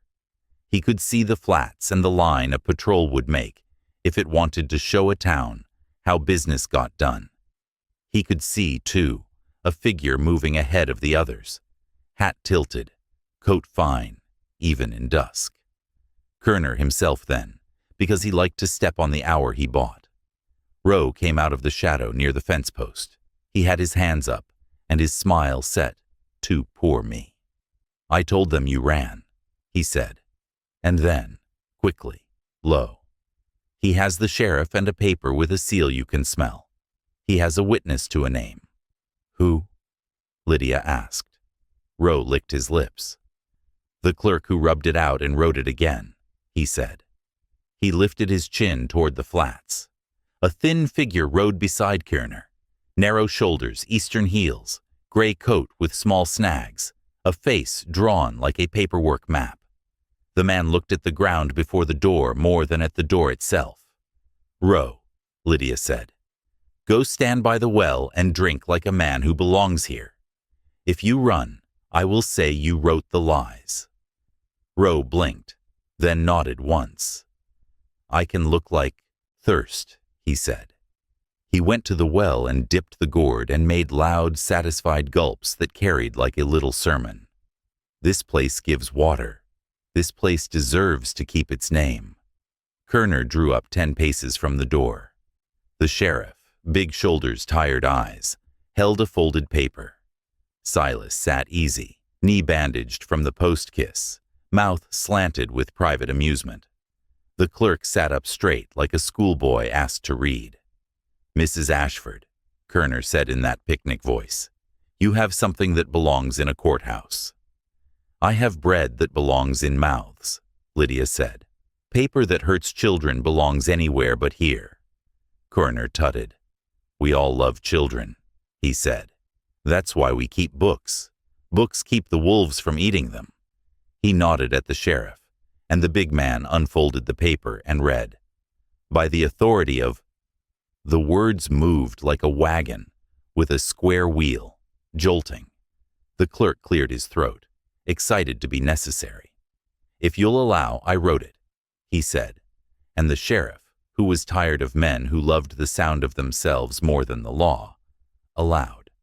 The clerk read with careful music, every syllable rode and docked. He reached the name, and the ink grew strong in his voice. He said a name that wasn't Finch.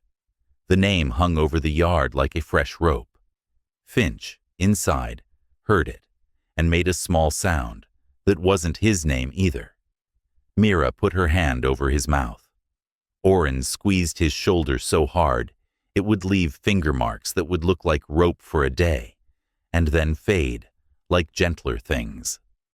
Tazai stepped out into the yard, far enough the men could count him. He set the rifle down on the step and held his hands where a tired sheriff would see no threat he had to answer, with iron. "That name is wrong," he said. Kerner smiled. "This man thinks names have feelings," he told the sheriff. "Isn't that precious?" The clerk flushed. "It's correct," he said. "I wrote it from the source." "Your source was a drunk copy and a burned line," Lydia said, stepping to the threshold with the ledger in both hands like a child. "This is the first hand." She lifted it so they could smell the old tallow and the dust, and the truth of a line that had been burned and written again. "You burned Ashford to make Asher because Asher owes you a horse. But Ashford never owned one. He owned a pen. You set gain in the margin and called it law." Kerner's eyes did a small thing, a sharpen, but his mouth stayed smiling. "Bring it here," he said. "No," Lydia said. Silas shifted. "You can read from there," he told Kerner. "Apache reads tracks to the end of the line. He'll bolt if we lunge." The sheriff turned his head a fraction toward Silas without moving his shoulders. He didn't like being coached. He had tired eyes, but a spine. "Ma'am," he said to Lydia, "if the book says different than the paper, we take both to town and let the judge say which breath is straighter." "And if I walk away from this step," Lydia said, "what does Kerner take in the space where my back was?" The sheriff's jaw worked. He didn't answer. Kerner answered for him. "He takes what my clerk's witness says belongs in my column," he said, "and he pays fair for it. I am a fair man. Ask anyone whose debt I hold." "Fair like a boot on a throat," Lydia said. "You press until the sound coming out fits your page." Kerner's smile chilled. "Enough poetry. Dawn is for wheat. Dusk is for law. Sheriff." The sheriff didn't move. He looked at Tazai. "You stand for her?" he asked. Not the question a man in his place should have asked, but the one he needed for himself. "I stand for them," Tazai said, and the word "them" reached past Lydia's shoulder to the cellar, and the 3 little lungs counting slow.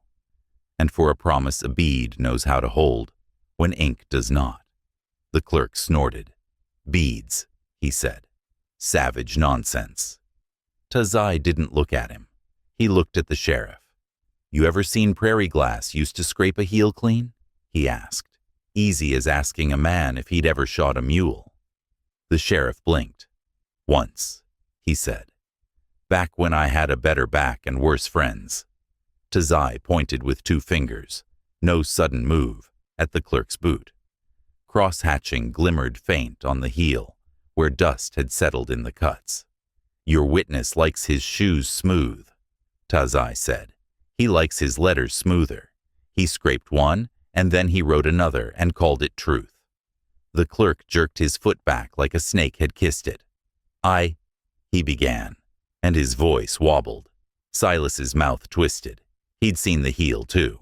He filed it away. So the boy isn't the boy, he said, not out of pity, but because he liked puzzles almost as much as pain. The boy is a boy, Lydia said. He just isn't Kerner's boy. He is mine until a truth we can all live with writes him different. Kerner sighed as if bored. This is tedious, he said. He nodded, the kind of nod that settled matters. Men moved, 2 for the steps, 1 for the side, 1 for the back. The sheriff didn't nod. He just eased his weight to the balls of his feet, the way a man does when a stampede might break, and he can't stop it, but he can ride it sideways. Roe, by the well, drank loud, and then dropped the gourd. It thumped the trough and rolled. He said, too light to be a warning, and loud enough to be one. Lantern. Tazai didn't look. He had already seen the glimmer on Silas's saddle. A lantern. Oil sloshed slight when Silas shifted. He carried fire to hold near paper to see small letters, as if night and justice were old friends. If that oil met the ledger, don't, Tazai said. Silas smiled. Afraid of light? Afraid of men who use it like a noose, Tazai said. Kerner snapped. Enough. He lifted a hand. Sheriff, do your job. The sheriff put the paper away slowly. He did not take out a rope. He turned his horse an inch, so he could see Kerner and Silas and the clerk all at once, with one tired eye. My job, he said, isn't to carry your hour on my back. Kerner's smile finally broke at one edge. He wheeled his horse a half turn, a sharp move that sent dust, like spit. Silas. Silas lifted the lantern and set a match alive with his thumbnail. The flame touched the wick and kissed up. Inside the cellar, Finch smelled the sulfur and thought of stars he could control. He wanted to say the name the clerk had said, to see if it felt like him. Mira shook her head hard, the bead on her own little string. One Lydia had made from a broken cup, tapped her collarbone, and said without words, "Hold your breath." Orrin dug his fingers into Finch's sleeve until the cloth bunched. He could make a bruise that would look like rope for a day, and then fade. He could keep a wind from stealing a name if he held hard enough. Lydia stepped down one stair into the yard and held the ledger like a brand. She might press back on the men who loved Marx. "You burn this," she said to Silas, "and I burn the copy you haven't seen." Silas's eyes flicked to Kerner, to the sheriff, to the clerk, to Roe by the well. He was a man who could juggle 4 knives and a lie without cutting his tongue. He lifted the lantern higher, so the wick's glow turned the paper edges to gold. It was a pretty picture. Men in Sunday clothes would watch such a thing and call it justice if the man doing it had a coat like Kerner's. Tazai put his rifle back on the step, not surrender, a stake in the ground. He lifted his empty hands, palms out. The skin across his left palm pulled tight where a ghost rope mark lived in memory. He said, to Kerner, not loud, not soft, "You ever drown, Mr. Kerner?" Kerner blinked, annoyed. "What? You ever put your hand on a boy's wrist and feel the good grip fail because the river is stronger than bone?" Tazai asked, inching his body to block the lantern's path to the ledger if Silas threw. "You ever feel the kind of wrong that makes you write a right with your feet for the rest of your life so the ground reads something other than loss when it remembers you?" Kerner's face showed nothing on purpose. Still, a muscle near his eye jumped. "Get him out of my yard," he said, to the sheriff, to the air. The sheriff didn't move. He looked at the children's shoes next to the door, small, scuffed, paired neat. He looked at Ro's careful thirst. He looked at the clerk's scraped heel and the blue bead winking from the dust by the fence, where it had fallen from the hat's band hours ago, and no one had reached to pick it up, as if it burned. He spat once, small. "Put that lantern down," he said to Silas, "or I swear I'll have you for arson before we even get to custody." Silas's smile lasted, a heartbeat. Then he doused the match with a shake, and the wick guttered and went dim. Not dead. He set the lantern on his saddle horn, like a promise kept for later. Kerner reined his horse a half-step closer, until the animal's breath warmed the dust above the threshold. He reached 2 fingers down and pinched a corner of the ledger between them. Lydia didn't let him. She moved the book, and his fingers closed on air. The small disrespect made his face go flat. "You think dust makes you holy," he said. "It only makes you poor." "Poor and standing," Lydia said. Silas drew his pistol smooth. He didn't aim it at Lydia. He pointed it at the coin, with the hole lying under the step, where Finch had put it back that morning, because his guardian told him to. "Names buy boys," Silas said. "Coins buy time. I'm short on both, and I don't like being short." Rose surprised himself. "Don't," he said, almost pleading. Silas cocked the hammer. "I'm tired of clever," he said. "I'm tired of ledgers. I'm tired of men who think a bead ties a better knot than a law." The crescent-shod horse snorted and stamped. The sound threw Tazai into a past he didn't want. Ice like teeth, breath like knives. He pushed it down. He put his foot forward so his boot toe covered the coin with the hole. He felt metal through leather. It was cool, solid, real.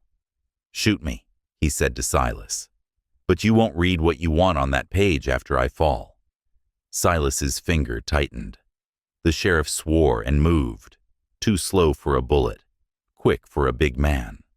Kerner's horse tossed, impatient. The clerk inhaled like a woman at a window, waiting to see if the man chooses her or the other one. Roe lifted his hand with the gourd, water dripping, a stupid weapon, a true one. Then a cry lanced the yard from behind the riders, high and thin and full of coyote laugh and triumph. A handful of men rode out of the low dark, their horses throwing clods. Not Kerner's, not soldiers, not Apache bandmen either. These wore rags and trophies, and the hungry look of men who like the part of raids that leaves red in their teeth. They whooped and fired in the air, because fear sells faster when it makes noise. They had painted a new brand on their horses with ash, a crooked version of burnt window, angled wrong, mocking. They didn't ride for Kerner or Lydia. They rode to take the hour everyone had been arguing over and sell it on their own terms. Silas turned, angry to have his neat finale stolen. Kerner pulled his horse back hard and barked. Actually barked. "Guard me!" The sheriff swore, because now he had to choose who not to save. Tazai grabbed the ledger with one hand and Lydia's sleeve with the other and pulled. She didn't resist. She had been waiting for the world to finally show its full hunger. "Children!" she shouted. Mira already had Finch by the arm. Orrin held the cellar lid. Gunfire split the dusk into bright, ugly pieces. The ragged riders came for coin and paper and horses and screams. One reached from his saddle for the blue bead glint, without even knowing why he wanted it. His fingers closed on air. Tazai had the coin under his boot and would not lift it if Lightning asked. The crescent-shod horse flinched and reared. His forefeet came down hard and true on the ragged rider's boot, crushing his instep. The man yelled a word that tasted of whiskey and pain, and fired wild. The lantern on Silas's horn fell, spilled, and kissed oil. A line of flames snaked down leather and found dry grass, and ran like gossip. Water, Roe cried. Not for coins now, not for books, for the thing a man can't bill. He ran to the trough with the gourd and splashed and slapped, and other men laughed at him because he looked foolish and because doing right looks foolish, until the fire finds the fence line. Lydia shoved Finch into the cellar and pushed Mira and Oren after. She grabbed the small pouch of willow bark and mint because habits hold, even when the sky tilts. Kerner wheeled and bolted, protection at his sides, Silas on one, the sheriff on the other, by reflex more than choice. The clerk toppled off his horse, tangled in his fine heels, and scrambled like a spider. A ragged rider laughed and leaned from his saddle to kick him for sport. Tazai's world narrowed. Fire on the grass like tongues, bead under his boot like a pulse, ledger under his arm beating like a second heart. He saw the clerk's scraped heel and the way the man covered his face with his arms, like a child expecting a belt. He saw a boy's wrist under ice. He moved before thought caught up. He dove, slammed his shoulder into the ragged rider's knee. The man pitched sideways. Tazai grabbed the horse's bridle, twisted, and spoke in that low voice that could turn a spook into a step. The horse blew hard and didn't strike. The rider hit the ground and lost his gun.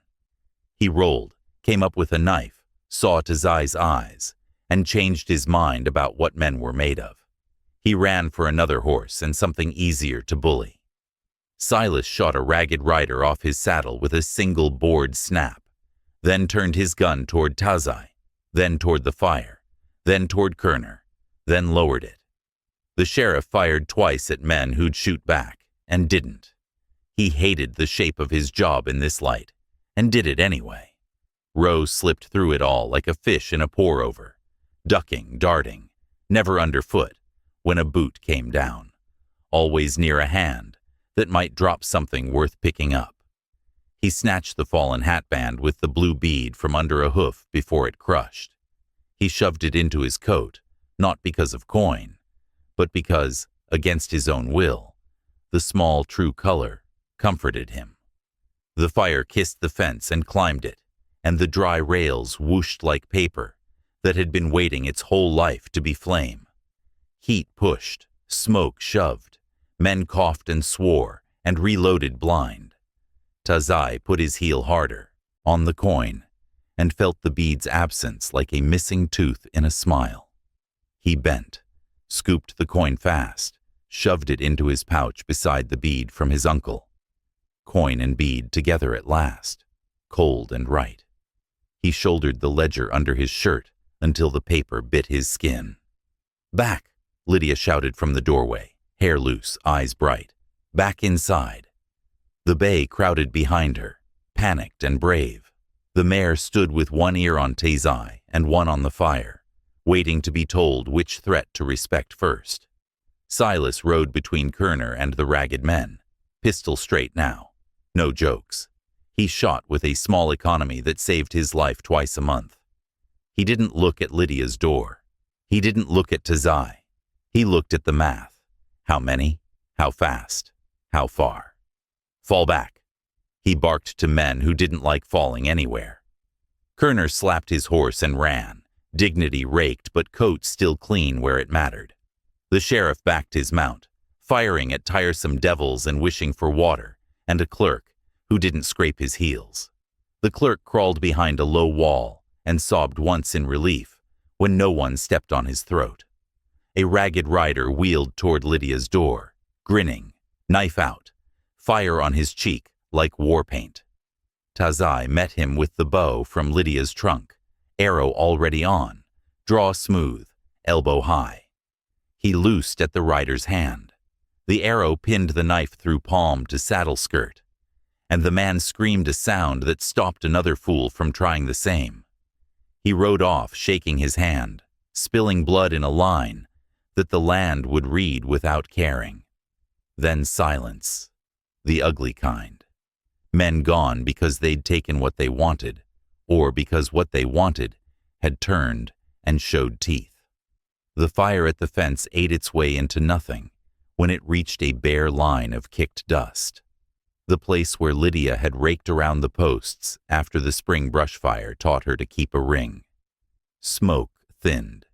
Heat lay down like a tired dog. Kerner had vanished toward town, with Silas stapled to his side. The sheriff, left with 2 limping men and a clerk, whose pride had a hole through it, sighed like a bellows, running out of wind. He looked at Lydia's door and at Tazai, and at the coin in Rose's shaking hand, where the hatband had ended up. "Dawn," the sheriff said, voice flat. "Bring the book, bring the child. Bring your bead if it makes your story hold. I'll bring a judge who remembers when he was poor." He put 2 fingers to the brim of his hat. Not a tip, a press, like he was checking a wound. Kerner's trail cut the flats in a neat line, Silas's in a neater one. The ragged riders scattered, some dragging a fence rail like a joke they could tell later, to men who laughed at any broken thing. Roe swallowed. He looked at Lydia and Tazay and the coin and the hatband and the place where the fence had burned and not taken the house. He made a choice that surprised him. He held the hatband out to Lydia.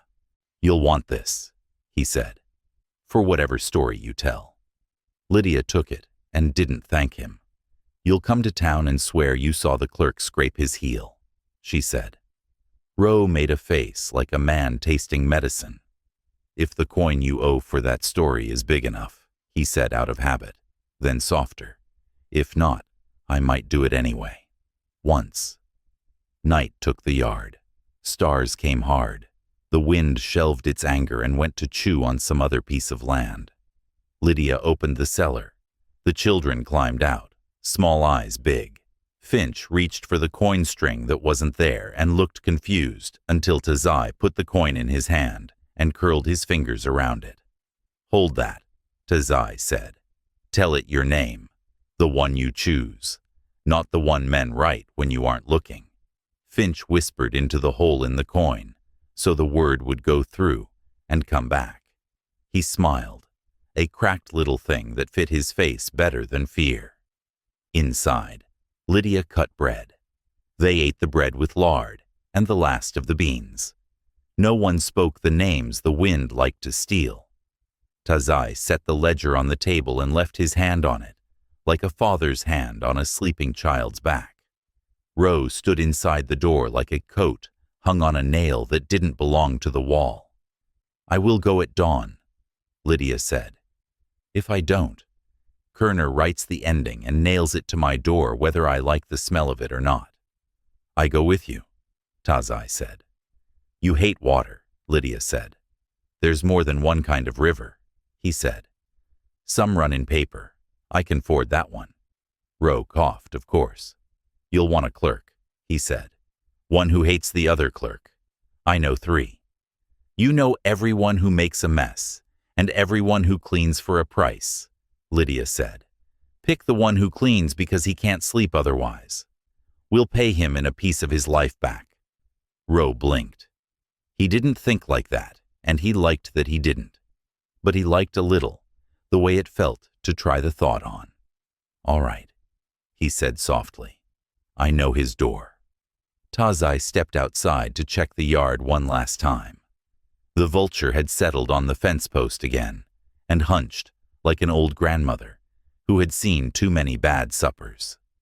The crescent-shod horse cropped grass with slow lips, content in the way an animal gets when a man nearby breathes a certain shape. The coin in Finch's hand clinked once against the table and then stilled. The bead in Tazai's pouch lay warm from his skin. He looked north, where the river whisper ran under starlight. He looked east, where basalt teeth blacked out a section of stars. He looked at the burned hole in the jackal's door in his mind and saw his uncle's mark bent to someone else's will. He touched the rope scars that weren't there on his palm and told the ground out loud, quiet. Tomorrow, in the morning, they'd ride into town. The widow with a ledger under her arm, and Apache with a coin and a bead, a boy with a name he chose, a clerk who might hate himself enough to tell a true thing, and a man named Roe who would try for once to sell the right hour to the right buyer. Before dawn, though, glass teeth clicked on the step. Eastern heels. Not Kerner, not Silas. A careful wait. The clerk from the flats stood in the dark with his hat in his hands. He smelled like ink, and a little like fear, and a little like a man who had cried where no one saw. "I can't sleep," he said to the door even before it opened. "I scraped the heel and I scraped the line and I can't sleep. The boy is not the name. The brand leaned wrong because I leaned wrong." He lifted a small packet. "I took this from Kerner's pocket while he shouted. It's the seal he uses when the judge isn't looking. If I hand it to you, I can't go back. If I don't, I can't live in my own ribs. You choose who I am." The door opened on Lydia's face, lit by a thin lamp. Tazai stood behind her, shadow long on the wall. Roe sat up from the chair where he had planned to sleep sitting because he didn't trust sleep not to steal his pockets. Lydia reached out and lifted the packet. The seal inside winked red in the weak light like a small, wicked, sleeping eye. Somewhere out in the flats, a horse blew, and a man said a quiet word no one else could use. The sheriff, perhaps, or Silas, or Kerner, chewing on the taste of losing a minute he had paid for. Lydia looked at Tazai. "This is our win," she said, a whisper and a warning. "It's a hinge," Tazai said. "The door still has to swing." Outside, dawn pushed an edge of gray under the dark like a knife sliding under tough hide. Birds tested their throats. The wind stiffened to see if anyone would mistake it for a friend. Lydia tucked the seal into the ledger, wrong with right, ash with ink, brand with bead, and blew the lamp out. Dawn cut the flats in a straight gray line. The wind tested the door latch and then moved on, unsatisfied. Lydia tied her hair back, wrapped the ledger in a flour cloth, and put the clerk's stolen seal in her pocket under the bead at her throat. Tazai saddled the mare and the crescent-shod horse. The bay blinked slow, ready to carry what weight the morning put on him. Rose stood by the fence with the hatband in his fist, the blue bead winking like a small eye that refused to close. The sheriff met them at the edge of town, with 2 men and a look that said he'd slept for a minute and hated it. "Keep your hands where folk can see them," he told Tazai. "Keep your throat clear," he told Lydia. "Keep your feet still," he told Roe, who laughed once like a man about to run and then didn't. They rode past storefronts with flypaper strips kissing windows. People paused in doorways to watch. Broom paused mid-sweep. Biscuit dough paused under a palm, a hat pushed back. The courthouse wasn't grand. It was a square room with a porch and a rail and a judge with tobacco fingers and a Bible. He didn't thump because the wind did that job. Kerner waited under the porch eave with Silas at his shoulder and the clerk 2 steps behind like a question mark. Kerner's coat had no ash on it. His smile had no heat. "Mrs. Ashford," he said, "you brought your book." He didn't look at the bead. Men like him never look at small truths unless they cut. The judge came out, face carved by years of saying no to men who liked the sound of their own names. "Set it down," he said to Lydia, pointing to a table. "Then talk like you mean each word." Lydia laid the ledger on the wood, as if she were setting down a child for a doctor to examine. Her hand shook once, and then stilled. "There's a burned line," she said. "A man made an ash into an asher to breed a debt. The brand mark leans wrong in that margin. Here." She opened where the coal scar cut the page. The handwriting that leaned it belonged to him. She nodded at the clerk. He flinched. Kerner smiled. "My clerk is loyal," he said, "and careful." "Careful enough to scrape his heel," Rose said, finding his courage by accident. He pointed at the clerk's boot. Dust had slept in the crosshatch again. The judge leaned to look. He grunted, not at the trick, but at the insult of a bad trick in front of his door. Taze set the coin with the hole on the table. The judge frowned. We solving law with trinkets now? Not law, Taze said. Truth. The coin carried a blue bead once. He touched the pouch at his chest and drew out the small milky striped bead and laid it beside the coin, then set the hatband Ro had saved next to both. It matches these. He looked at Lydia. Tell him who brought the hat with the bead. Lydia didn't look at Kerner. She didn't look at the porch crowd. She looked at the judge. 2 winters ago, she said. A man came to my door with a child, not his by paper, and a horse, not his by brand, and a name not safe to use. He gave me that coin to keep in a place the wind couldn't steal. He sewed the bead to a hat and said a child's hand would find it when he forgot the sound he was supposed to answer to. He asked for water and left before dawn. My husband, she tasted the word and let it sit, burned a line in a ledger and wrote a wrong brand to put those children under my roof. He used Kerner's own seal once when a man looked away, because he thought a bad tool might do a good job one time if a woman held it in her pocket and a child kept quiet when asked. The porch air tightened.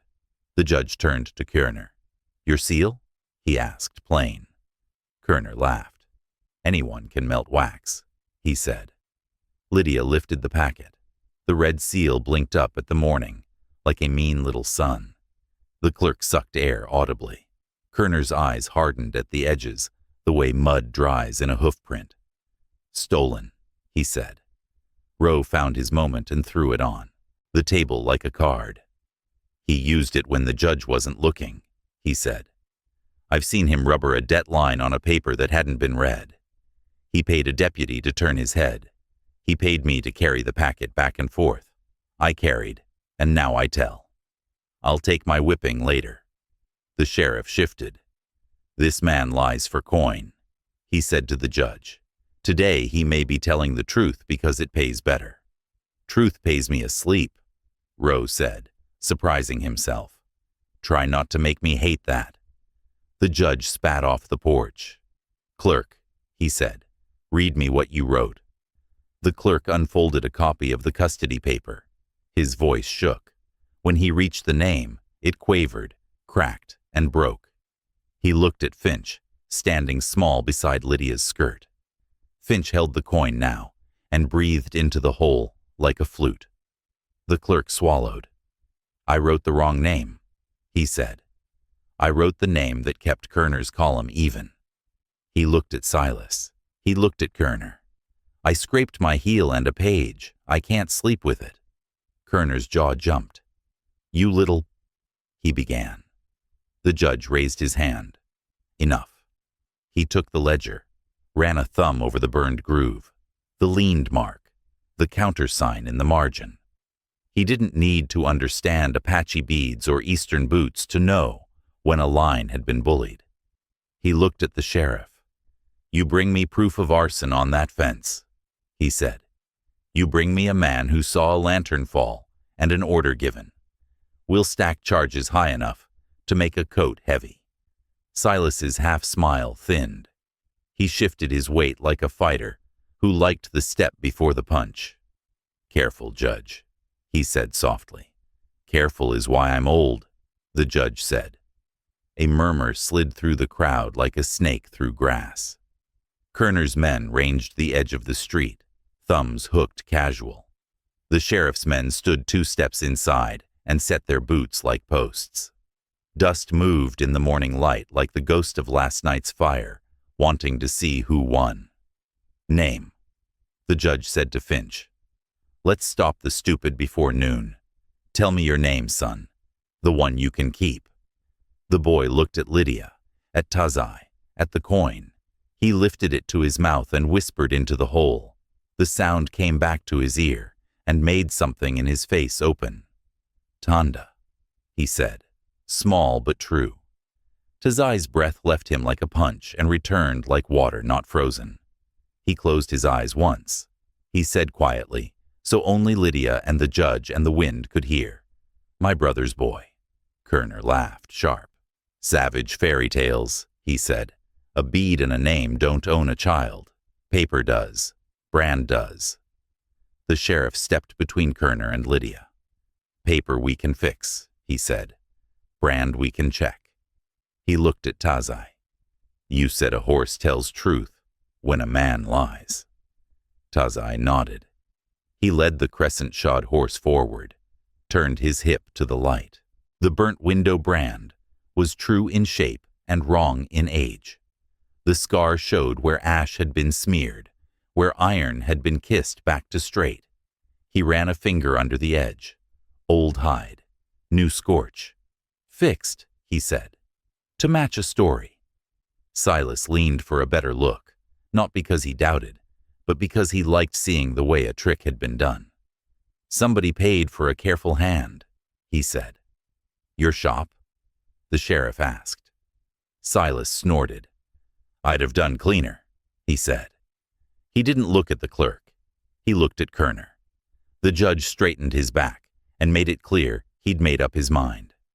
"Guardianship stays with Mrs. Ashford," he said. "The boy keeps the name that sits in his mouth without splinters. The ledger copy goes to my desk. The original goes back under her flower. The seal in her pocket goes in my drawer. Mr. Kerner, you sit down and hold your tongue while I finish the part where I save this town a hanging it didn't need." Kerner smiled without moving his lips. "Sheriff," he said, sugar over iron, "arrest someone so it looks like the law still belongs to you."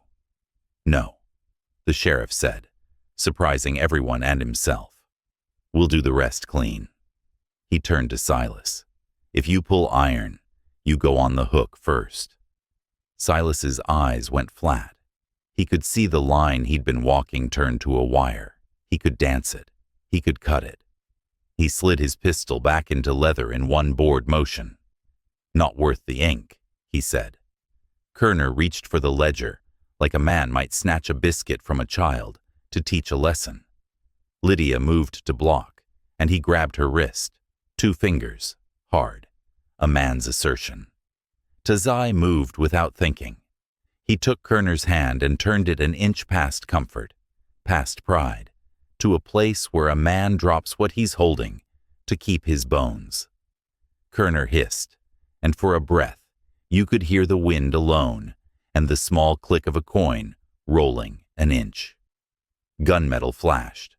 Silas's hand had found his habit without his permission. The sheriff's hand found Silas's wrist and held it with a tired strength that had stopped 2 bar fights and a flood. They strained, men across a line as old as fences. Kerner yanked his hand back and stumbled 1 step. His hat tilted and fell. A woman in the crowd laughed, quick and mean, remembering the last time the wind had taken it. A shot cracked from the edge of the street. Not Silas's, not the sheriff's. One of Kerner's riders, young and eager to be counted, had decided to make his own page. The bullet took Rowe high in the shoulder. He made a small, surprised sound, half curse, half laugh, and went down against the porch post. Blood ran hot over his fine coat, and he looked at it like a man checking a ledger and finding a red line where he expected black. The sheriff spun, fired once, and took the young rider out of his saddle with a hard lesson. Silence slammed down, heavy and complete. Even the flies paused. Rowe pressed his hand to his shoulder and grinned, thin and stupid and brave. "Guess I finally paid for an hour," he said. He looked at Lydia. "Tell them I told the truth today. I'd like that rumor to find my ears sometime when I don't have to be there to hear it." "You did," Lydia said.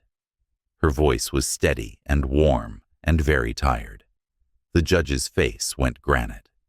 "Silas," he said without looking away from the bleeding man at his porch, "you bring me Kerner's books. All of them. You bring me the deputy he paid and the clerk's copies. We'll clean this column while the day's cool. If you bring me nothing, you'll live to see what a small town does to a big man who thought it belonged to him." Silas didn't flinch. "Books'll be ash by noon if you say that out loud," he replied.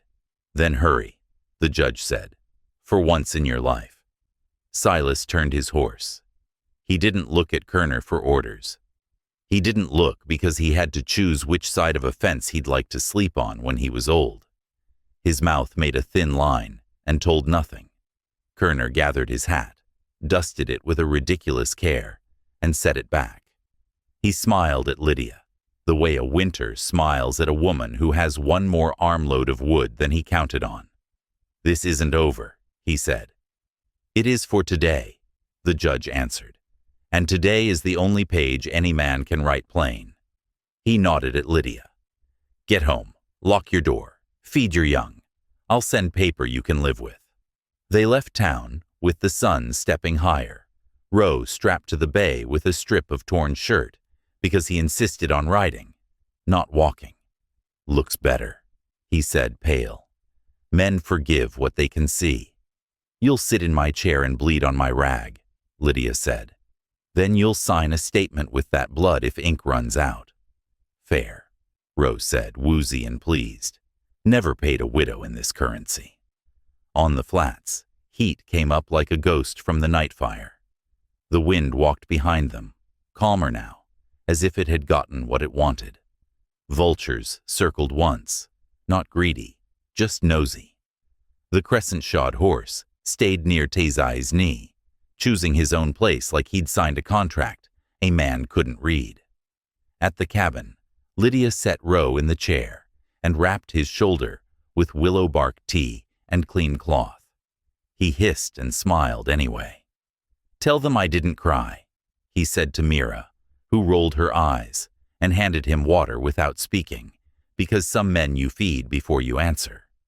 Oren stood in the doorway with a look that tried to be big.